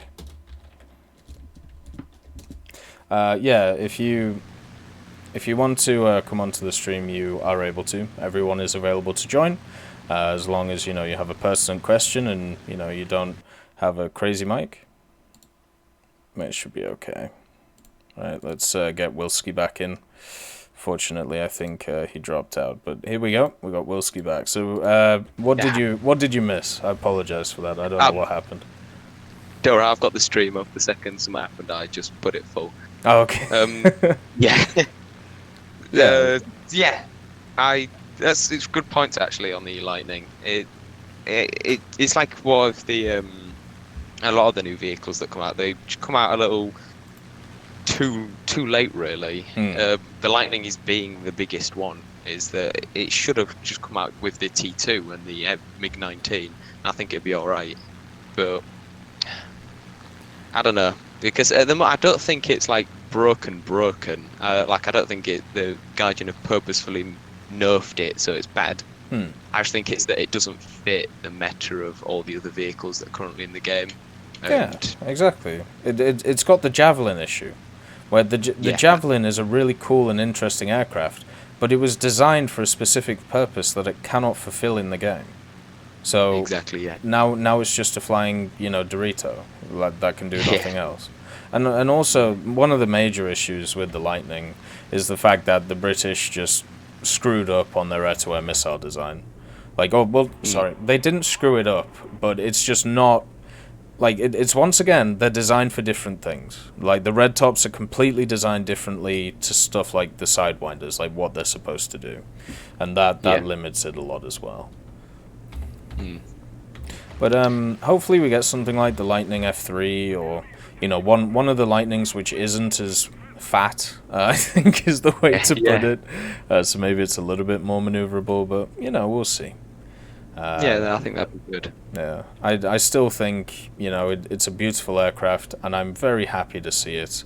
And at least from in my point of view, I'm not too bothered about like the competitive nature of stuff, but I'm just, it's really nice to see that beautiful model. Like it looks absolutely stunning in the game. Yeah, I can agree with you there. It looks wonderful. But anyway, do you have any last thoughts or anything you'd like to say to the stream? I think that's it really. Just that keep with the videos. I'm loving them. It's real good to just watch after a good bit of War Thunder.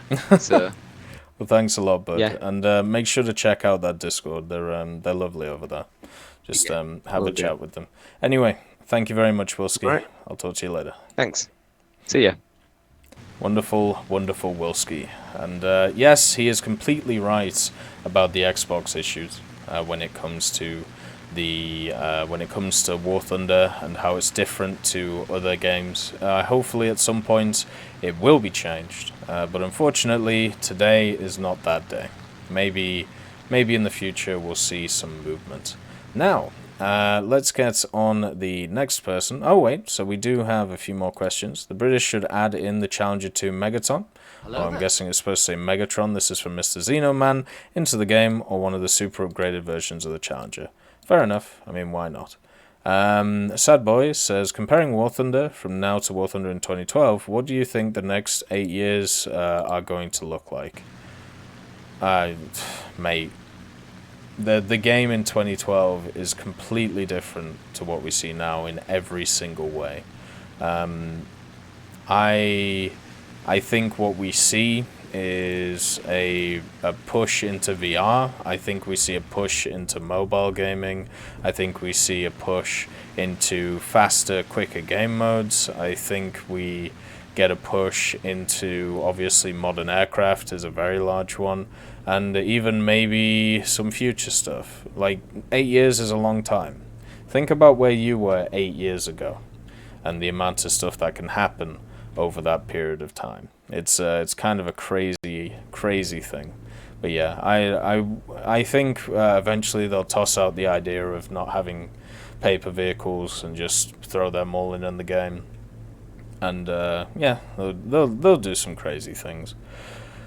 Hopefully they'll have stuff like Twitch drops and things like that, enabled. You was 12 8 years ago? Exactly.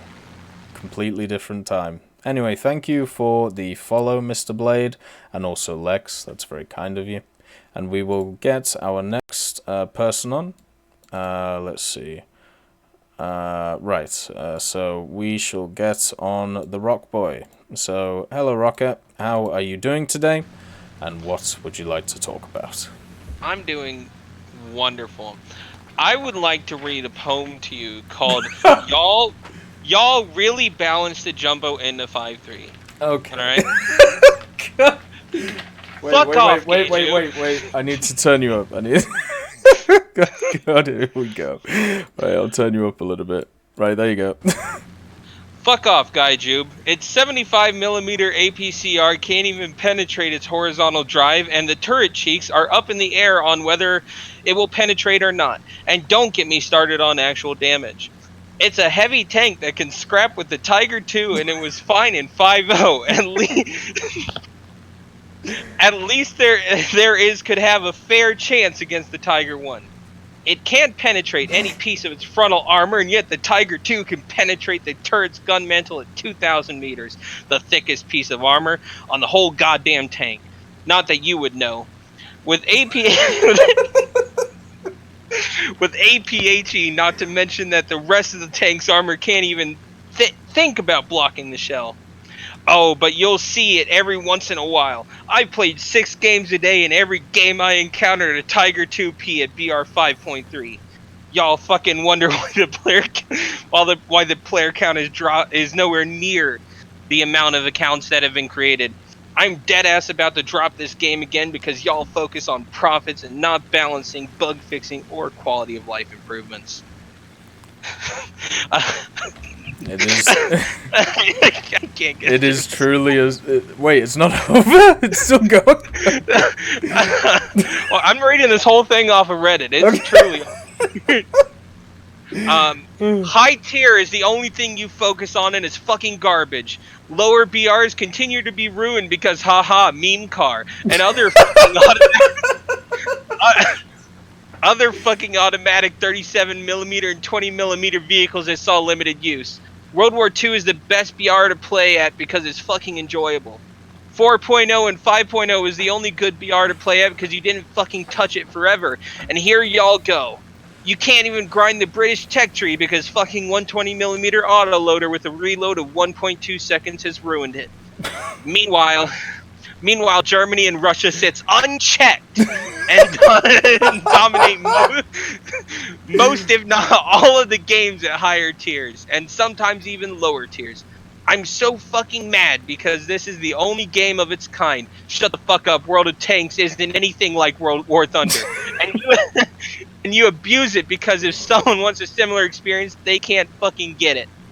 Hell, anything beyond 5.0 isn't fun to play or play against because repair costs are so goddamn high and nothing fucking matters because the premium recoilless rocket car that can move 75 miles an hour is already behind you giggling because it's been 3 minutes since the match started and he doesn't expect me behind him. I fucking wondered why I just dropped the goddamn game for 5 years. I fucking wondered why I had no real memories of the game I played. Well, now they're back, and I'm going to uninstall the game because I don't even want to think about playing it. The April Fool's joke was a bigger joke than I am. Fucking Christ. You incentivize your bootleg fucking Steam marketplace under the guise that, hey, you'll get a lot and you can sell it later and make it all back. And that's fucking bullshit because I spent $40 fucking and 56 hours trying to get one fucking thing and I don't even have enough fuel to launch the rocket. All you've managed to do is waste my money, bait me into thinking you care, and then piss me off. But you won't care, gay junk. You won't fucking care because the dedicated fan base can't peel themselves away from your bullshit game that is too focused on money and not on enjoyment. I'll become another statistic with an inactive account and you won't care because some other schmuck will come along and spend money and have fun for 20 minutes. That is a wonderful poem brought to you by the high quality War Thunder subreddit that we have. That is a true sonnet of our time. Oh, I know. God. It's art. I'm not the biggest fan of some of the BR changes, but I can kind of understand them. Yeah. I mean, the jumbo. Its pen has always been a problem, right? Yeah. In a lot of cases, you got to well place your shot and everything. So I don't know. I just wanted to come in and share that. It sounded like the. What did you say to me? Like the. That's what I was Navy thinking. SEAL one?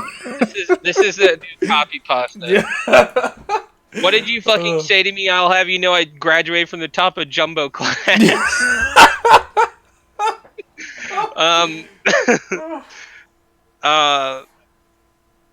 Yeah, that's pretty much all I've got. Originally, I was just gonna come in and ask about like where you think air will go from now. What do you think the next mechanic added air will be? But then I found that I was pointed towards that. I'm like, this is too good to leave alone. That is wonderful. And I tell you what, we'll talk about that next time, Rocker. But yeah, for God's sake, thank you, Rocker. Thank you very much. Oh God. All right, so God. So after that wonderful time, Rocker is always a wonderful person to chat to. Whatever he has to say, it's always interesting to me. And the next person we're gonna have on is good old Lone Wolf. So how are you doing today, Lone Wolf? And also, what would you like to talk about? Doing well, Tech. Thanks for having me on, man. Oh, that's all right. I wanted to talk about this event that we're going through right now. Mm-hmm.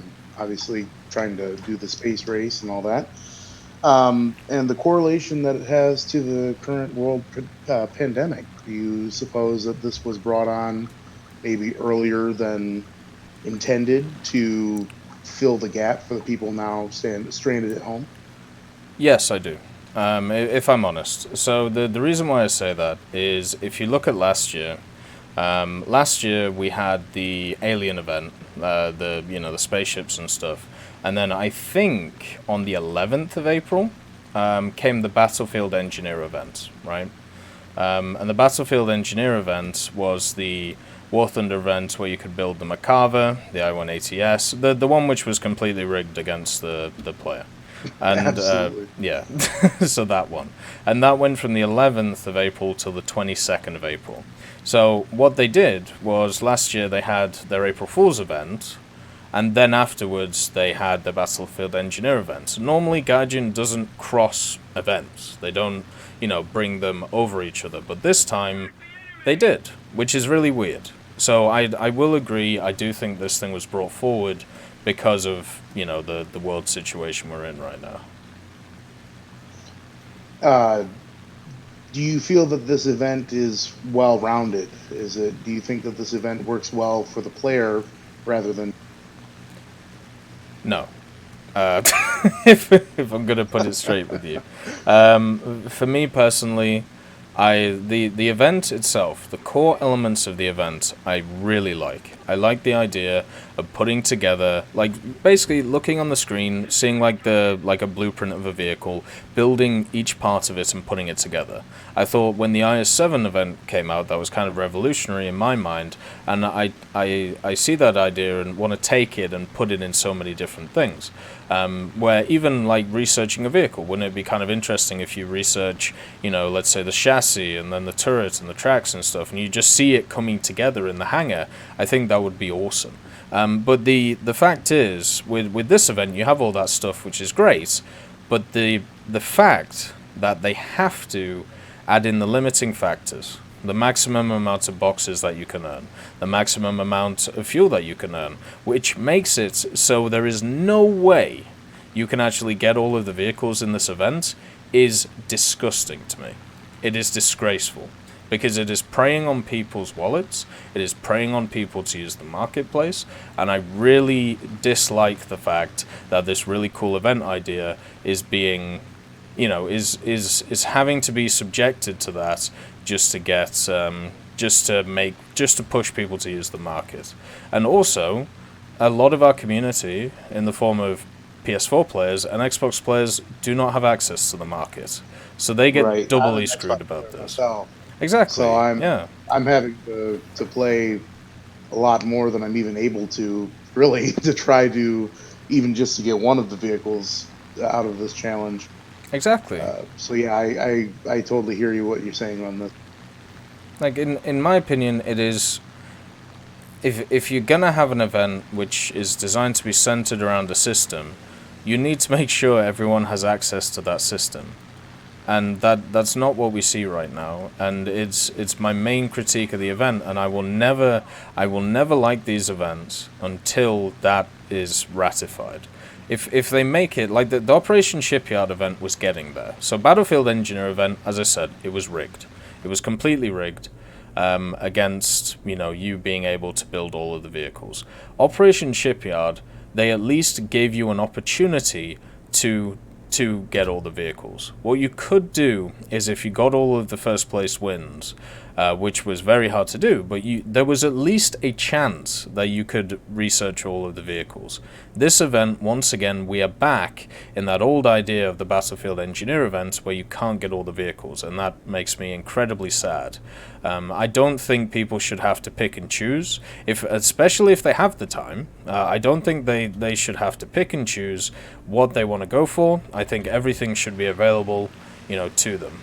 What about you? What do you think about this event? Do you prefer this style of event, or do you prefer something like Operation Frost or like Operation Heat that we saw last year? The challenge event. Right. So I really do like the build your own, kind of Build-A-Bear in a sense, not Yeah. trademark, please don't sue tech. That you can kind of piece together your own, and you feel very accomplished that you've almost built the machine you're playing with. I will say that I did a lot better with Operation Frost than I did with any of the other ones. I actually got every single vehicle from it, which was super awesome, and I never thought I would do it. And with these build events, like you said, it's just impossible. It's rigged against people to be able to get all of the vehicles, and I find myself sometimes struggling even to just get one, maybe two. Yeah. I know that with the I-180S, when I got that one, and I ended up did get what was the counterpart vehicle with that? I think it was the Ram. No, that was Frost. Anyways, then not important. I did get two vehicles out of that one. Yeah. But it was a grind. It was a surefire work for it. And when you work a full-time job and you're trying to support, you don't have, the 40 hours, even for that week to play. Which I see a lot of my friends I play with are in that position where they just don't have that time. Yeah, and I mean, I also have, a 40-hour-a-week job, and I do agree. Like, the thing that I personally sacrifice is sleep, which is obviously not very healthy. But with the Operation Frost stuff, if I'm playing well, I can generally get it done. Like, it'll take me about maybe 4 hours every 2 days, right? So that's about, like, I would say it's a manageable standard. For at least a decent amount of people. When I look at the other events, so when I look at this event, the reason why I've been streaming basically my playtime through this event is because I wanted to see how long it would actually take me to get the boxes, and the majority of the time it's taking me 9 hours a stint to get all 40 boxes. Wow. But you're having to do that every day. So whereas in the Operation Frost events or the Operation Heat events, you're looking to do, at least from my point of view, 4 hours every 2 days, I'm now having to step up and do 18 hours in 2 days. Which is ridiculous. And I know they talk about, oh, well, these events are made for the most dedicated players. 18 hours out of 48 hours is insane, and that is once again only to get half the damn vehicles. Right. Yeah. So it's not even possible, even if you do sacrifice that time with your family and your sleep schedule and whatnot. Yeah. You're still not being able to earn the full potential. Yeah. The most you can technically get, and this is if you get lucky, by the way, without using the market, is 5 rockets. So you can get the 2 minor ones and 1 major vehicle. You are not able to get all 4 of the vehicles. So even if you wanted to, even if you didn't sleep, you were all, I don't know, cracked up or caffeined up, whatever it is, right? You still couldn't do it. So yeah, the market is so good in so many ways.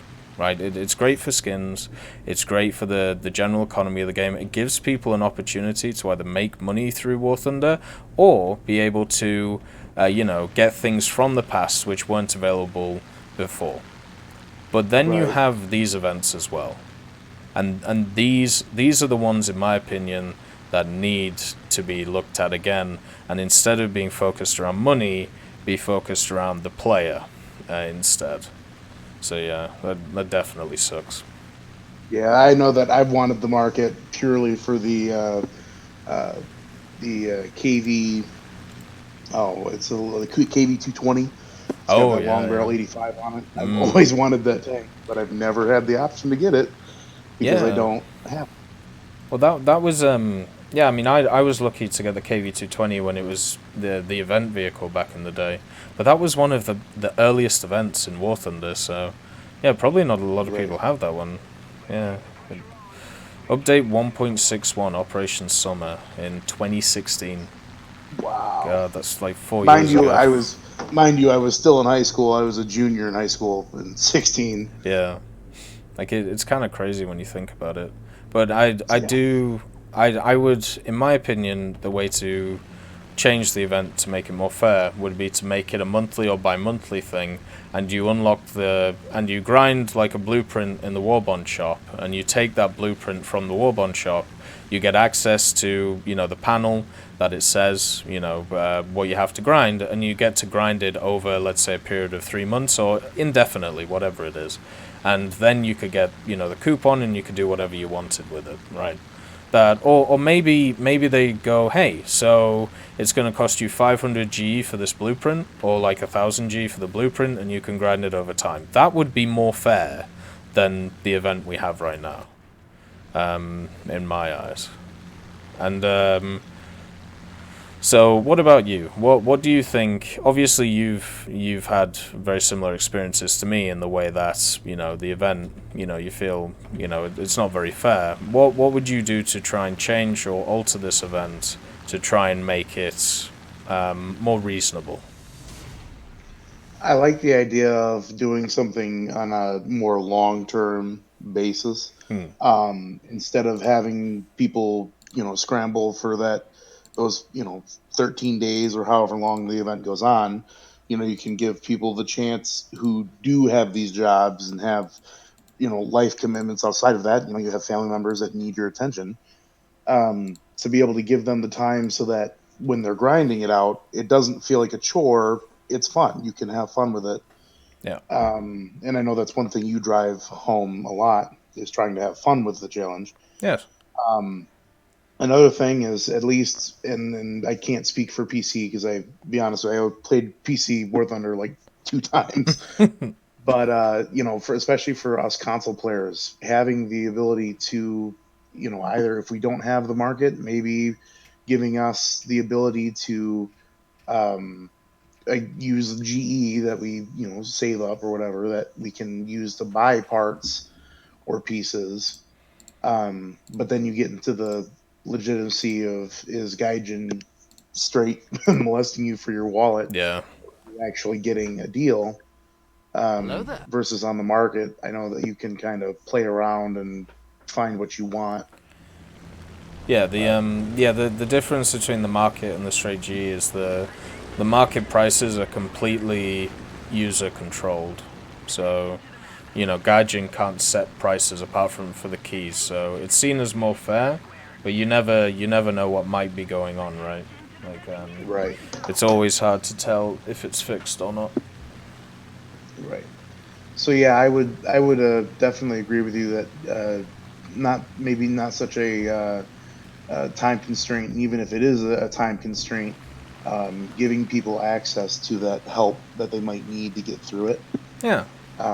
and ultimately making it so that you can go for pretty much any vehicle you want. I know that when this challenge got released, I really wanted to go for the FU, for that Corsair. I'm not going to get it, unfortunately. Yeah. But that's just one thing we live with. But I liked with Operation Frost that you could pick and choose, kind of which line you wanted to go down. You know what I mean? If I didn't want the tanks, I didn't have to do the tank challenges. And so I like that idea.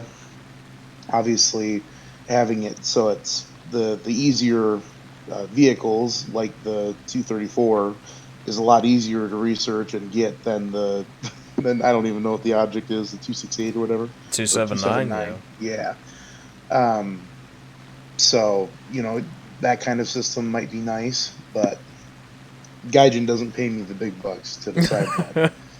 Yeah, I mean the one thing I would, obviously Gaijin's a private company, but I would love to see like revenue shares, or like just not revenue shares, but how much, how beneficial is it to them to run a like something like this compared to the other thing? Because let's say they're making like ridiculous money through this event, right? Just insane amounts of money, and what that does is that money gets taken to produce content, in other areas. Then at least I would be a little bit more, I'd be a little bit more happy about the situation, but I'd still disagree with this. So the main thing for me is the event must be such a large moneymaker for them because of the market and all of that. Otherwise, they would try and change it or do it up, because there's a lot of community discontent with this style of event and what you have to do. How many rockets are you gonna make, or how many do you think you'll be able to launch? This is incredibly embarrassing, but I'm gonna be lucky to get one, if I'm honest. Oh, don't be embarrassed. We're all busy people, right? Right. I haven't had the time to put into it, so I'm last minute. I'm finishing up the final building stages. I've got, I think, 6 more components to make. Yeah. Which isn't really the issue, and then obviously I have to. Now my big issue is fuel. I need to be able to make the fuel and launch it. And I have a reoccurring nightmare that I'm going to get enough fuel 2 minutes before the event ends, and as soon as it ends, it's going to be gone. I'm not going to be able to launch the rocket. But yeah, so that's my thing, is I'm going to be able to get one, and it's a toss up right now between the SGV and the 234. Both of them, I think, are decently cool little vehicles. Yeah, I am. I mean, looking at the two, they look pretty fun. And hopefully in the future, just like with the KV220 and others, hopefully they'll add in more opportunities, especially for console players who weren't even allowed to be around back then, to be able to get these vehicles.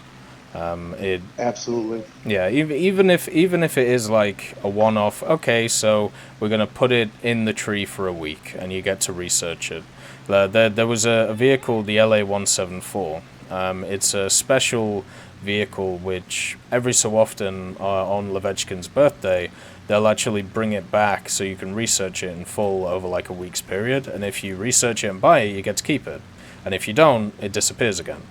That's cool. Yeah, and they could easily do that for consoles, for these special vehicles. Right. And it's not as if, you guys have access to the market, so you can't, coupon them off or change how the market reacts. So, right, you can't do that. So we're going to play them and enjoy them, because other than that, it's just going to sit there and do nothing. Yeah, exactly. So, I mean, there are options, and hopefully, at least over this last year, there's been more communication from Gaijin. They've been a lot more active when it comes to Q&As and, answering community questions. And hopefully at some point we can have a good sit down, with... I want to talk to the marketing team. I don't really care about talking to the CEO, the CCO, or, the director of the game or the creative director. I want to sit down with the marketing team and work out why they're making these decisions that they're making, and basically, just see what's going on. Will this sit down involve a baseball bat and some duct tape? Yeah, right. One of us isn't leaving this room. Yep, and it's not gonna be me. Yeah. Well, anyway, do you have any last things you want to talk about, or any last comments and stuff for the stream? Well, I just want to say again, thank you so much for having me on. Your content is still wonderful. From Bomber Crew to War Thunder, you're killing it. So congratulations on that. If anybody at Gay Junk, apparently is what that guy called it, his tweet or his Reddit post, if anybody from Gay Junk's listening, you can send that KV220 to me. Just hit me up on Discord. And, yeah, that seems to be about it. So thank you again so much. Oh, thank you for coming on. It's very nice of you to come on and chat. So that was Lone Wolf 196, another player who has some really interesting and thoughtful insights, and it's basically why when Dog actually pitched this style of show to me, the whole idea of a fireside chat is why I'm really interested in it. Just getting people on, talking about different things, giving their opinion on stuff. It's really nice, just from a personal point of view. It really, really is. I just want to thank Vipernus for the follow as well. Thank you very much for the follow. And now it is time to bring on a Scotsman. So let's bring on the good old Tommy and see what is on his mind today. How are you doing, Tommy? I'm doing fine. I've got to go back to work tomorrow. Yay. Well, at least you're making money, right? Well, I deliver for Domino's, so I can't really say anything bad. I mean, well, do you get free pizzas and shit? Like, or is it just, like... It depends on the amount of hours you do. Oh, okay, fair. Anyway, my point is... It's going to be a slight rage or whatnot, is the fucking spawn camping. Okay. Jesus Christ. In ground, in aviation, in what? Ground, Okay. air is a kind of... it's not really a spawn camping issue because, well, the bomber got over airfield and A is doing sweet fuck all. Because it sleeps for like half an hour before it fires off a shot. But the ground spawns, oh my god, it's so painful. Every single match at top tier, regardless of what you do, everyone can spawn camps. As much as I hate it, I have done it myself. Yes, I'm a twat for doing so, and I resent doing it. But 99% of the fucking time, I'm on the team that's getting spawn camped to fuck. And everybody keeps saying, oh, it's spawn pushing, we've got nothing else to do. Well, there is something that they can do. Piss off from the spawn. The thing that they can introduce it for top tier to combat it, I have to be quiet because, well, other people are sleeping. That's okay. The thing that they can combat it is, you know, the active protection systems that they're bringing out for tanks in modern day. Like, it fires, if it detects a missile coming into the base, it fires a projectile of, like, some flak or something, and it disables it. Yes. So that it stops the missiles from helicopters hitting you in your base, giving you an ability to actually move out and secure more objectives. The tanks just fucking... I mean, no army in the world would ever have their bases in a completely open fucking field with no cover whatsoever. Yes, true. I mean, it's kind of common sense. You're not going to let every tank see, oh, he's got a tank there, shoot everything. No. It's just stupid. So I've been playing Swedes a lot, and right. I'd rather enjoy them at top tier. But it's sort of running into the same thing. You're spawn camping, or you're getting spawn camped to hell, and it just pisses me off. The other thing they can do is change the map, or slightly make... the way I can say it is, make maps specifically tiered for top tier. Like modern H barriers, modern style military bases like you see in Afghan, or just anywhere else, they just prop them up and put H barriers everywhere. Right. And, yeah, they could definitely do that. Like a CWIS as well. Have a limited range on that, say, about half a kilometer. Half a kilometer radius, so that it's not actually... I mean, yeah, the CWIS has a much higher range and radius in real life, but you have to obviously balance it so that you're not digging over helicopters that are coming into the battle that are using rockets. So half a kilometer, or even a 0.25 kilometer range. Yes. So the APS idea is interesting. The only issue is I don't think we have a vehicle in the game which could or had an APS system on it. Yeah. Or maybe we have like one or two that I'm unsure of.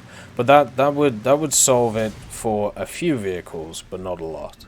The second thing would definitely solve it in a more relaxed way. But the way I've always seen spawn camping, right? I see it as an inevitability. So let's say you build walls around the spawn. People are just going to wait outside the spawn for you to come out. If you create these APS system ideas, once you leave the spawn, that's when you're going to get canned, right? 38th Parallel is a really hard map to spawn camp on. But you know what it's really easy to do? Watch the roads outside of the spawn. So you just wait until they leave the spawn and you kill them. What they could do... Go ahead. ...is like what they've done with Sweden. Sweden is actually... they've actually listened and they've stopped the ability for people to camp every exit there's more exits to get out your spawn, and they're not able to actually go in because they've got that protective barrier that literally tells them get the fuck out or you're dead. Personally, I wish that was down to like 1 second where you just drive in, it's just like, oh, you're dead. It's just like you entered the enemy spawn knowing what would happen. What did you think was going to happen? just magically poof. Well, we'll see what happens with Sweden. I need to play more of it. I've only personally played on it about 3 times. But I will agree, it does seem to be better for spawn camping, but I still think because of... I could probably with 3 tanks or maybe 2 tanks cover a spawn, but I'd have to work it out. The other thing as well is the thing I've always been interested in is why... If you know that these people are going to go to these specific positions to spawn camp, why don't people go to positions to counter those positions? Unfortunately, people are just a bit more along the lines of, I want to go kill stuff. Instead of, oh, there's an enemy on the flank there, I better go and deal with that. Oh, someone's pinging him on the map, but nobody pays attention to the map as far as I'm seeing from top tier. There's a very select few that do, but 99% of them don't even bother their ass and even using their eyes. Hell, I mean, they just mash W forward and you spawn in front of them and they still continue to mash forward before they even realise, oh, there's a tank in front, I must stop. Well, let's make it more personal then. Why don't you do that? Oh, I do. Okay. I try to do that my best, but I just get one shot every time. So the problem is that you don't have enough force to stop all of the campers coming. Yeah. Right, okay. Because everybody else is just either wiped out or they're just doing their own thing, not caring about the people actively trying to kill us in our base. So the only way to counter that would be to either bring along a squad mate or bring along a 3 and counter, and as I said, counter that area. Because from a point of view is I feel like you could literally have an auto kill zone around the spawn, and that still wouldn't do anything. You would have to make it so vehicles could only go on their side of the map to be able to to not spawn camp. The other thing is, because I mean, how many years has War Thunder been up? 7, 8? Technically 8, yeah, technically. We've had the same game modes, the same cap the 3 points. Why don't they just bring out like what Enduring Confrontation does for air, but instead forces is capture the ammo dump, capture this, instead taking the attention away from the spawn camping. In other words, you're actively getting points if you're going towards those objectives to capture them. So they I don't know, when did you start playing, Tommy? 2013. Okay, so you played on the times when they experimented on Carpathians, where they added in the D point, right? Do you remember the D point? I think we all remember the D point. So, no. Right, so on the Carpathians map. The castle, wasn't it? Yeah, it's I can't remember what it's called now, but it's the one with the castle in the north side, and from the castle you can overlook the whole map. They introduced this mechanic where a D point or AD point would be like a cache of ammo, and it would spawn randomly on the map, right? Oh yeah, I remember that. And you would have to basically be on top of it to capture it. You would capture it really quickly, and the enemy would lose tickets doing that. Now, the problem was, it wasn't very random. It happened in very obvious places every so often. And the other thing as well, actually the other 2 things, but the main other thing was that wherever they put it, it was always incredibly advantageous to one side of the map. So it would only benefit one side. Or you would have the same problem that you're talking about with the spawn camping, apart from people would camp the D point and wait for people to walk into it. So that's why the idea never, really came out. I mean, I would love to have a different game mode rather than just the 3 fucking cap the points. It is getting stale. It really is. Yes. But as going back to that, like, they have the ammo dump, you capture that and you get ammo for your thing, or you lose the ability to restock your ammo. And then you've got communications. An artillery battery, you can't call on your artillery because you haven't got the communications, or you can't call on your aircraft or anything like that. So you actually have to actually capture the point zones. Okay. To get access to your artillery, so it makes it more fun and more engaging. And to get access to that means it's taking away more from the spawn camping. So they're actually doing something else rather than just sitting waiting for something to just go. Yeah, I think more objectives on the map would definitely work out, as long as those objectives are, not favored to one side compared to the other. Yeah, I mean, with the active protection system, saying is instead of putting it onto tanks, yes, some tanks did have it, but on the bases that like the spawn zones, have the active protection system there. So that you're not spawning in and getting donked by a fucking missile by a, I'm trying to keep to not swearing, but some spastic with a A-50 10 kilometers out, or so on and so forth. Other helicopters that shall not be named, but I've just mainly had bad times with the K-50. Yeah. Worst thing they ever introduced, without any counters. Yeah, it was definitely rough. I agree with you. I mean, that's what actually is pushing a lot of people away from top tier. Yes, the top tier new shiny tanks are nice, awesome, good, modern. Yes, I like modern stuff. Yeah. I prefer to play top tier. Me playing low tier is like trying to tie my shoelace blindfolded behind my back and upside down, hanging from the ceiling. Strapped to a train going 40 miles an hour. Yeah, I think, I mean, there's definitely a lot of issues with top tier. I think one of the main ones is people playing away from the objectives and instead of trying to hunt kills. So incentivizing objectives, whether it's in rewards or whether it's in different objectives, would be the way to go. But the only way I could actually see it working is if we move to map styles which are similar to Volokholamsk.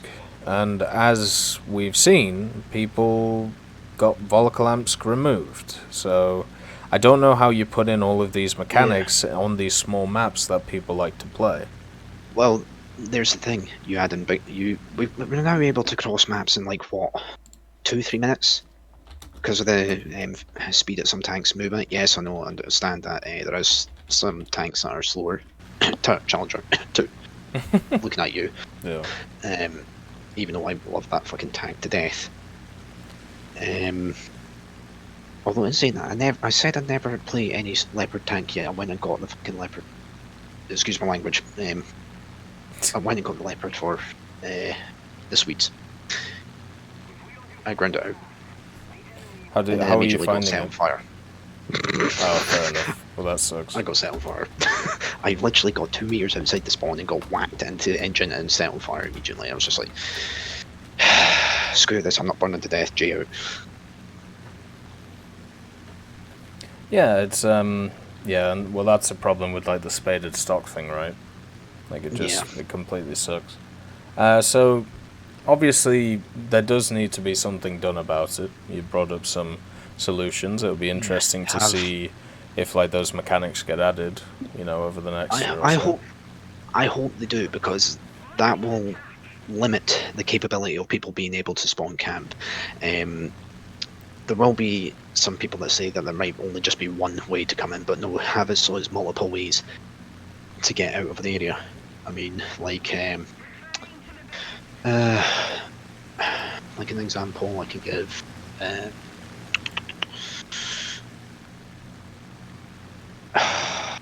Well, there isn't really any examples I can give.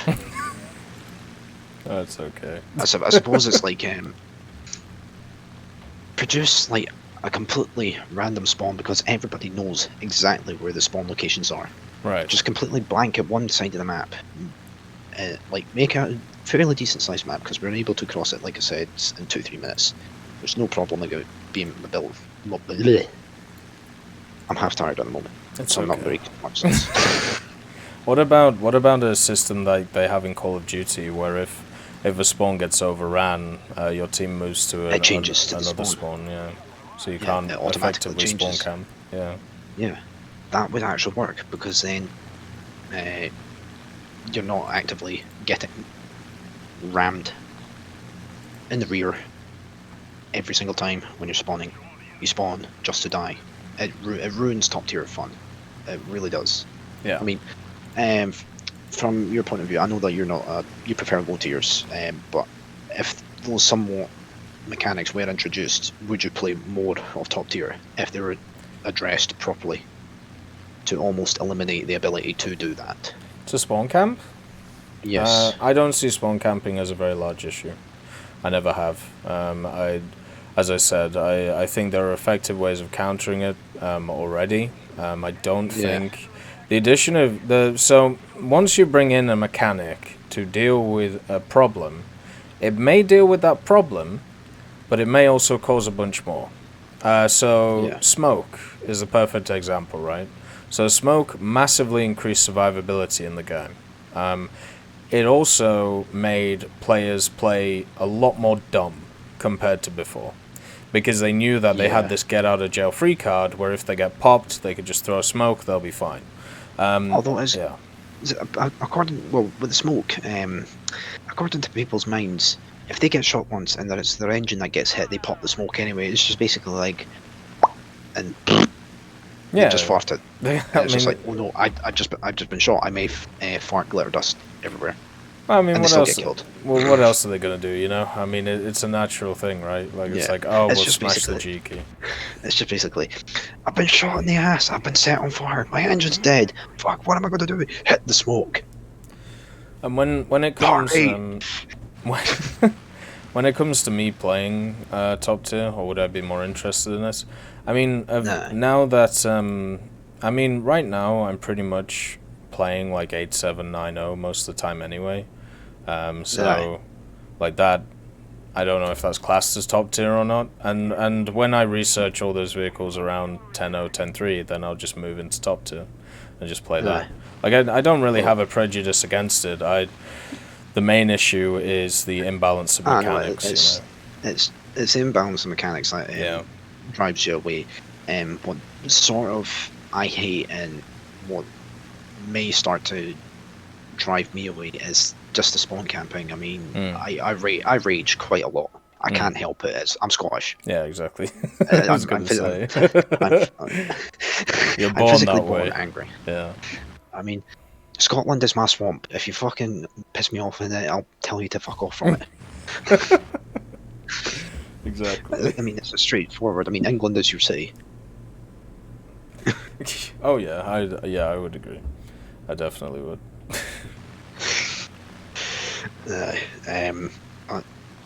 That would actively get me more interested in having more fun instead of getting aggravated game after game after game. I'd actually have more fun trying to cap different zones. Yes, there will still be the odd occasion where I go, oh, that fucking bastard's just nailed me. Oh, how the fuck did he do that? And he sees right through 60 odd fucking trees. Yeah. And I'm just like, there's no possible way. Actually, that's one other thing. I had that happen to me when I was playing the LV KV90C, and I was sitting behind quite a massive forest, and then this guy just locks onto me, no problem, and just fires a fucking shell and just smacks me right through 2 thick forests. I think it was on Fields of Poland, yeah, because that's the only map that has a massive forest. Yeah. Fields of Poland, and he just nails me right through 3 fucking forests and right across the other side, and it pissed me off so much. I was really... For me, I have to rage in the chat. Yeah, I can't help it. I'm trying to limit myself on actually trying to do it, but I fail every single time because it's just so easy to just go click enter and just rage. Yeah, I mean, sometimes, like, I don't know, like, the only time I ever chat in game is if someone asks me a question or if someone says hello. Like, like the other match that I managed to get in with you, I think you were on my team and you'd successfully whacked a person who shoved a keg in my face.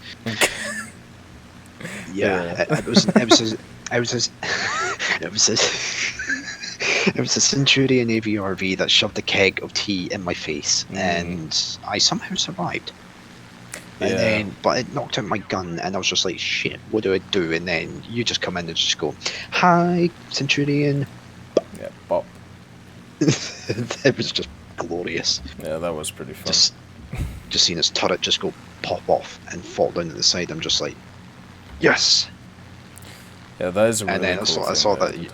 Yeah, I saw that it was you that killed him, and I was just like, oh, TEC, cheers for helping me. Yeah, exactly. I get, yeah, exactly. Stuff like that's nice, as always. But do you have any last things you want to say to the stream, or any last comments that you want to make? Not much, other than I get a lot of people saying, "Are you the Scottish koala?" No, I am fucking not him. I am from fucking Fife. He was fake Glasgow. I just, why do people ask me if I'm fucking Scottish koala? No, I'm not. Different Scotsmen from different areas. And pretty much, it would have been 2 hours away from me, because it's 2 hours to get to Glasgow. Yeah, it's About 45 minutes to Edinburgh. I've been trying to teach Canadians about different UK accents, and it's just not going in. So they're not gonna get it, you know. Oh Christ! Nobody will understand. I mean, No, not you go at over all. to Glasgow. I mean, for me, if you go over to Glasgow, need an interpreter. It's just literally, you don't understand them. It's physically like, what the fuck happened, Glasgow? Yeah, exactly. It's all over the place. But anyway, as always, it's a pleasure, Tommy. Yep. Thanks for coming on. No problem. I shall bugger off to bed soon after unlocking the Object 279. Oh, bleh. Sleep. I need sleep. How much are you through the grind, by the way? Oh, Christ. I just started the 4th rocket and I've given up. I've physically given up. Well, you got the 279, so that's pretty good. Yeah. I mean, I got the 279, but the stuff that I've been getting, surprisingly now my 4th rocket is appearing. I'm getting a lack of iron, lack of ilmenite, but I'm getting plenty of bloody asbestos, and a lack of bauxite. Plenty of asbestos. Because with the rocket before, I was having to trade my fucking coal like nuts to get something else. I mean, you've been having issues with your coal, which is just absolutely bizarre, because I've been getting coal at the fucking wazoo. That's one thing I never out on. It seems to vary from everybody. I mean, some people are struggling on the iron, some people are struggling on bauxite and copper. And with me, for my first 3 rockets, I was struggling on the ilmenite and asbestos. And for the 4th rocket, I'm just struggling on the bauxite, copper, ilmenite, and it's weird. For me, it's for me, the thing that I'm missing out on is coal, and it's been the same issue since I started this grind. Coal is not my friend. Yeah, well, actually, I know your problem there.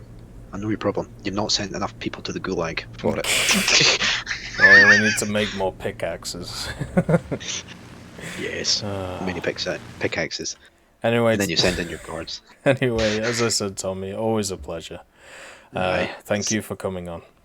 Same with you. Have a nice I shall let you get on with other folk. See you later.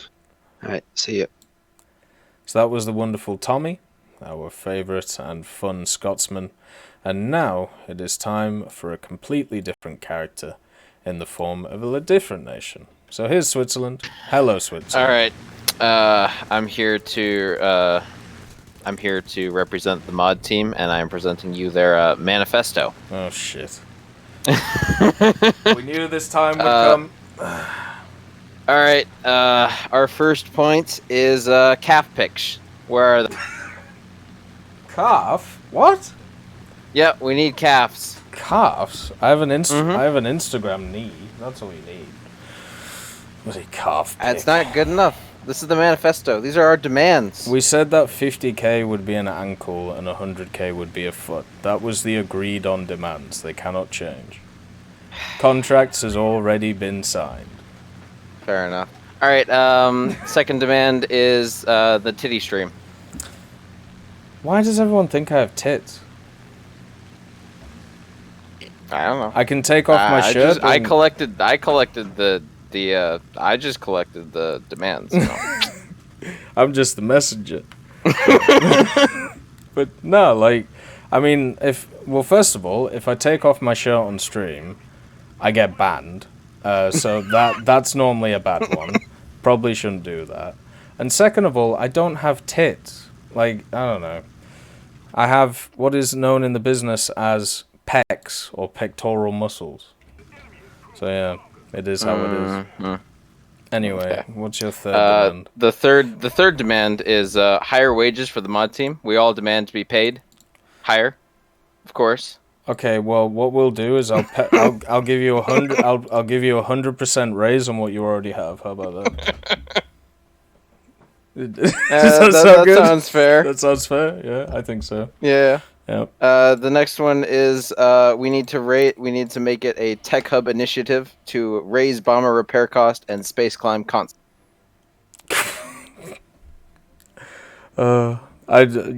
Today I've had so many comments about how I'm just sitting there and space climbing. Like, but sure, I agree. I agree. We need to go back to the old days where the B-29 was like 60k. Yeah, I agree. The fact that it's only 40k right now is an atrocity to this world. Yes, I I agree. agree. And then the last one is from Urist, and that is taxes theft. Taxes theft, the government is corrupt, revolution now, solidarity brothers. I agree. Good. Wonderful. All right. Anyway. I think that's fairly successful. We got confirmation on all but one. We're good. Thank you, Switzerland. I'll be bringing you another manifesto whenever the new one is drawn up. Oh dear. Negotiations will be had, as usual. Alright, see you later, bud. Yeah, you too. So that is the demands of the Tech Hub moderation team. So they'll get 100% raise on their $0 that they earn annually. So I think that's the best way to do it. And also, let's just check if there are any more... What is this map? What am I supposed to do on this map? If there are any more questions from the Q&A for Tech Room, let's see. So, comparing... Oh, do you think Gaijin should pay more attention to the bombers, giving them a better purpose, their own game mode, etc.? So that was from StarMax, and...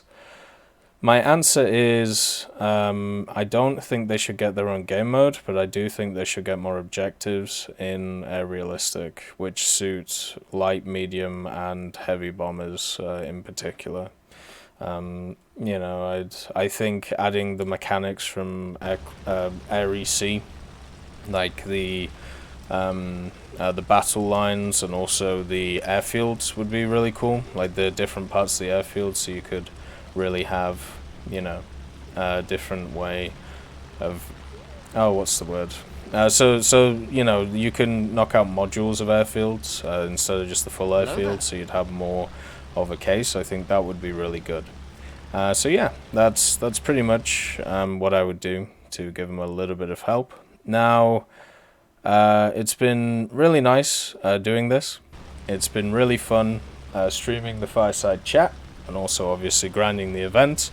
What I'm going to do is I'm going to take a break. It's going to be about maybe half an hour to 50 minutes, and I'm going to get myself some food, make sure that Bernard is all good, and make sure my wife's alright, and then I will be back streaming the event. So if you have any more questions, or if you want anything answered in the chat for the War Thunder or anything else, I'll be around then grinding as I'm doing here. It's been an absolute pleasure doing another one of these Fireside chats, and we will definitely do one soon once again.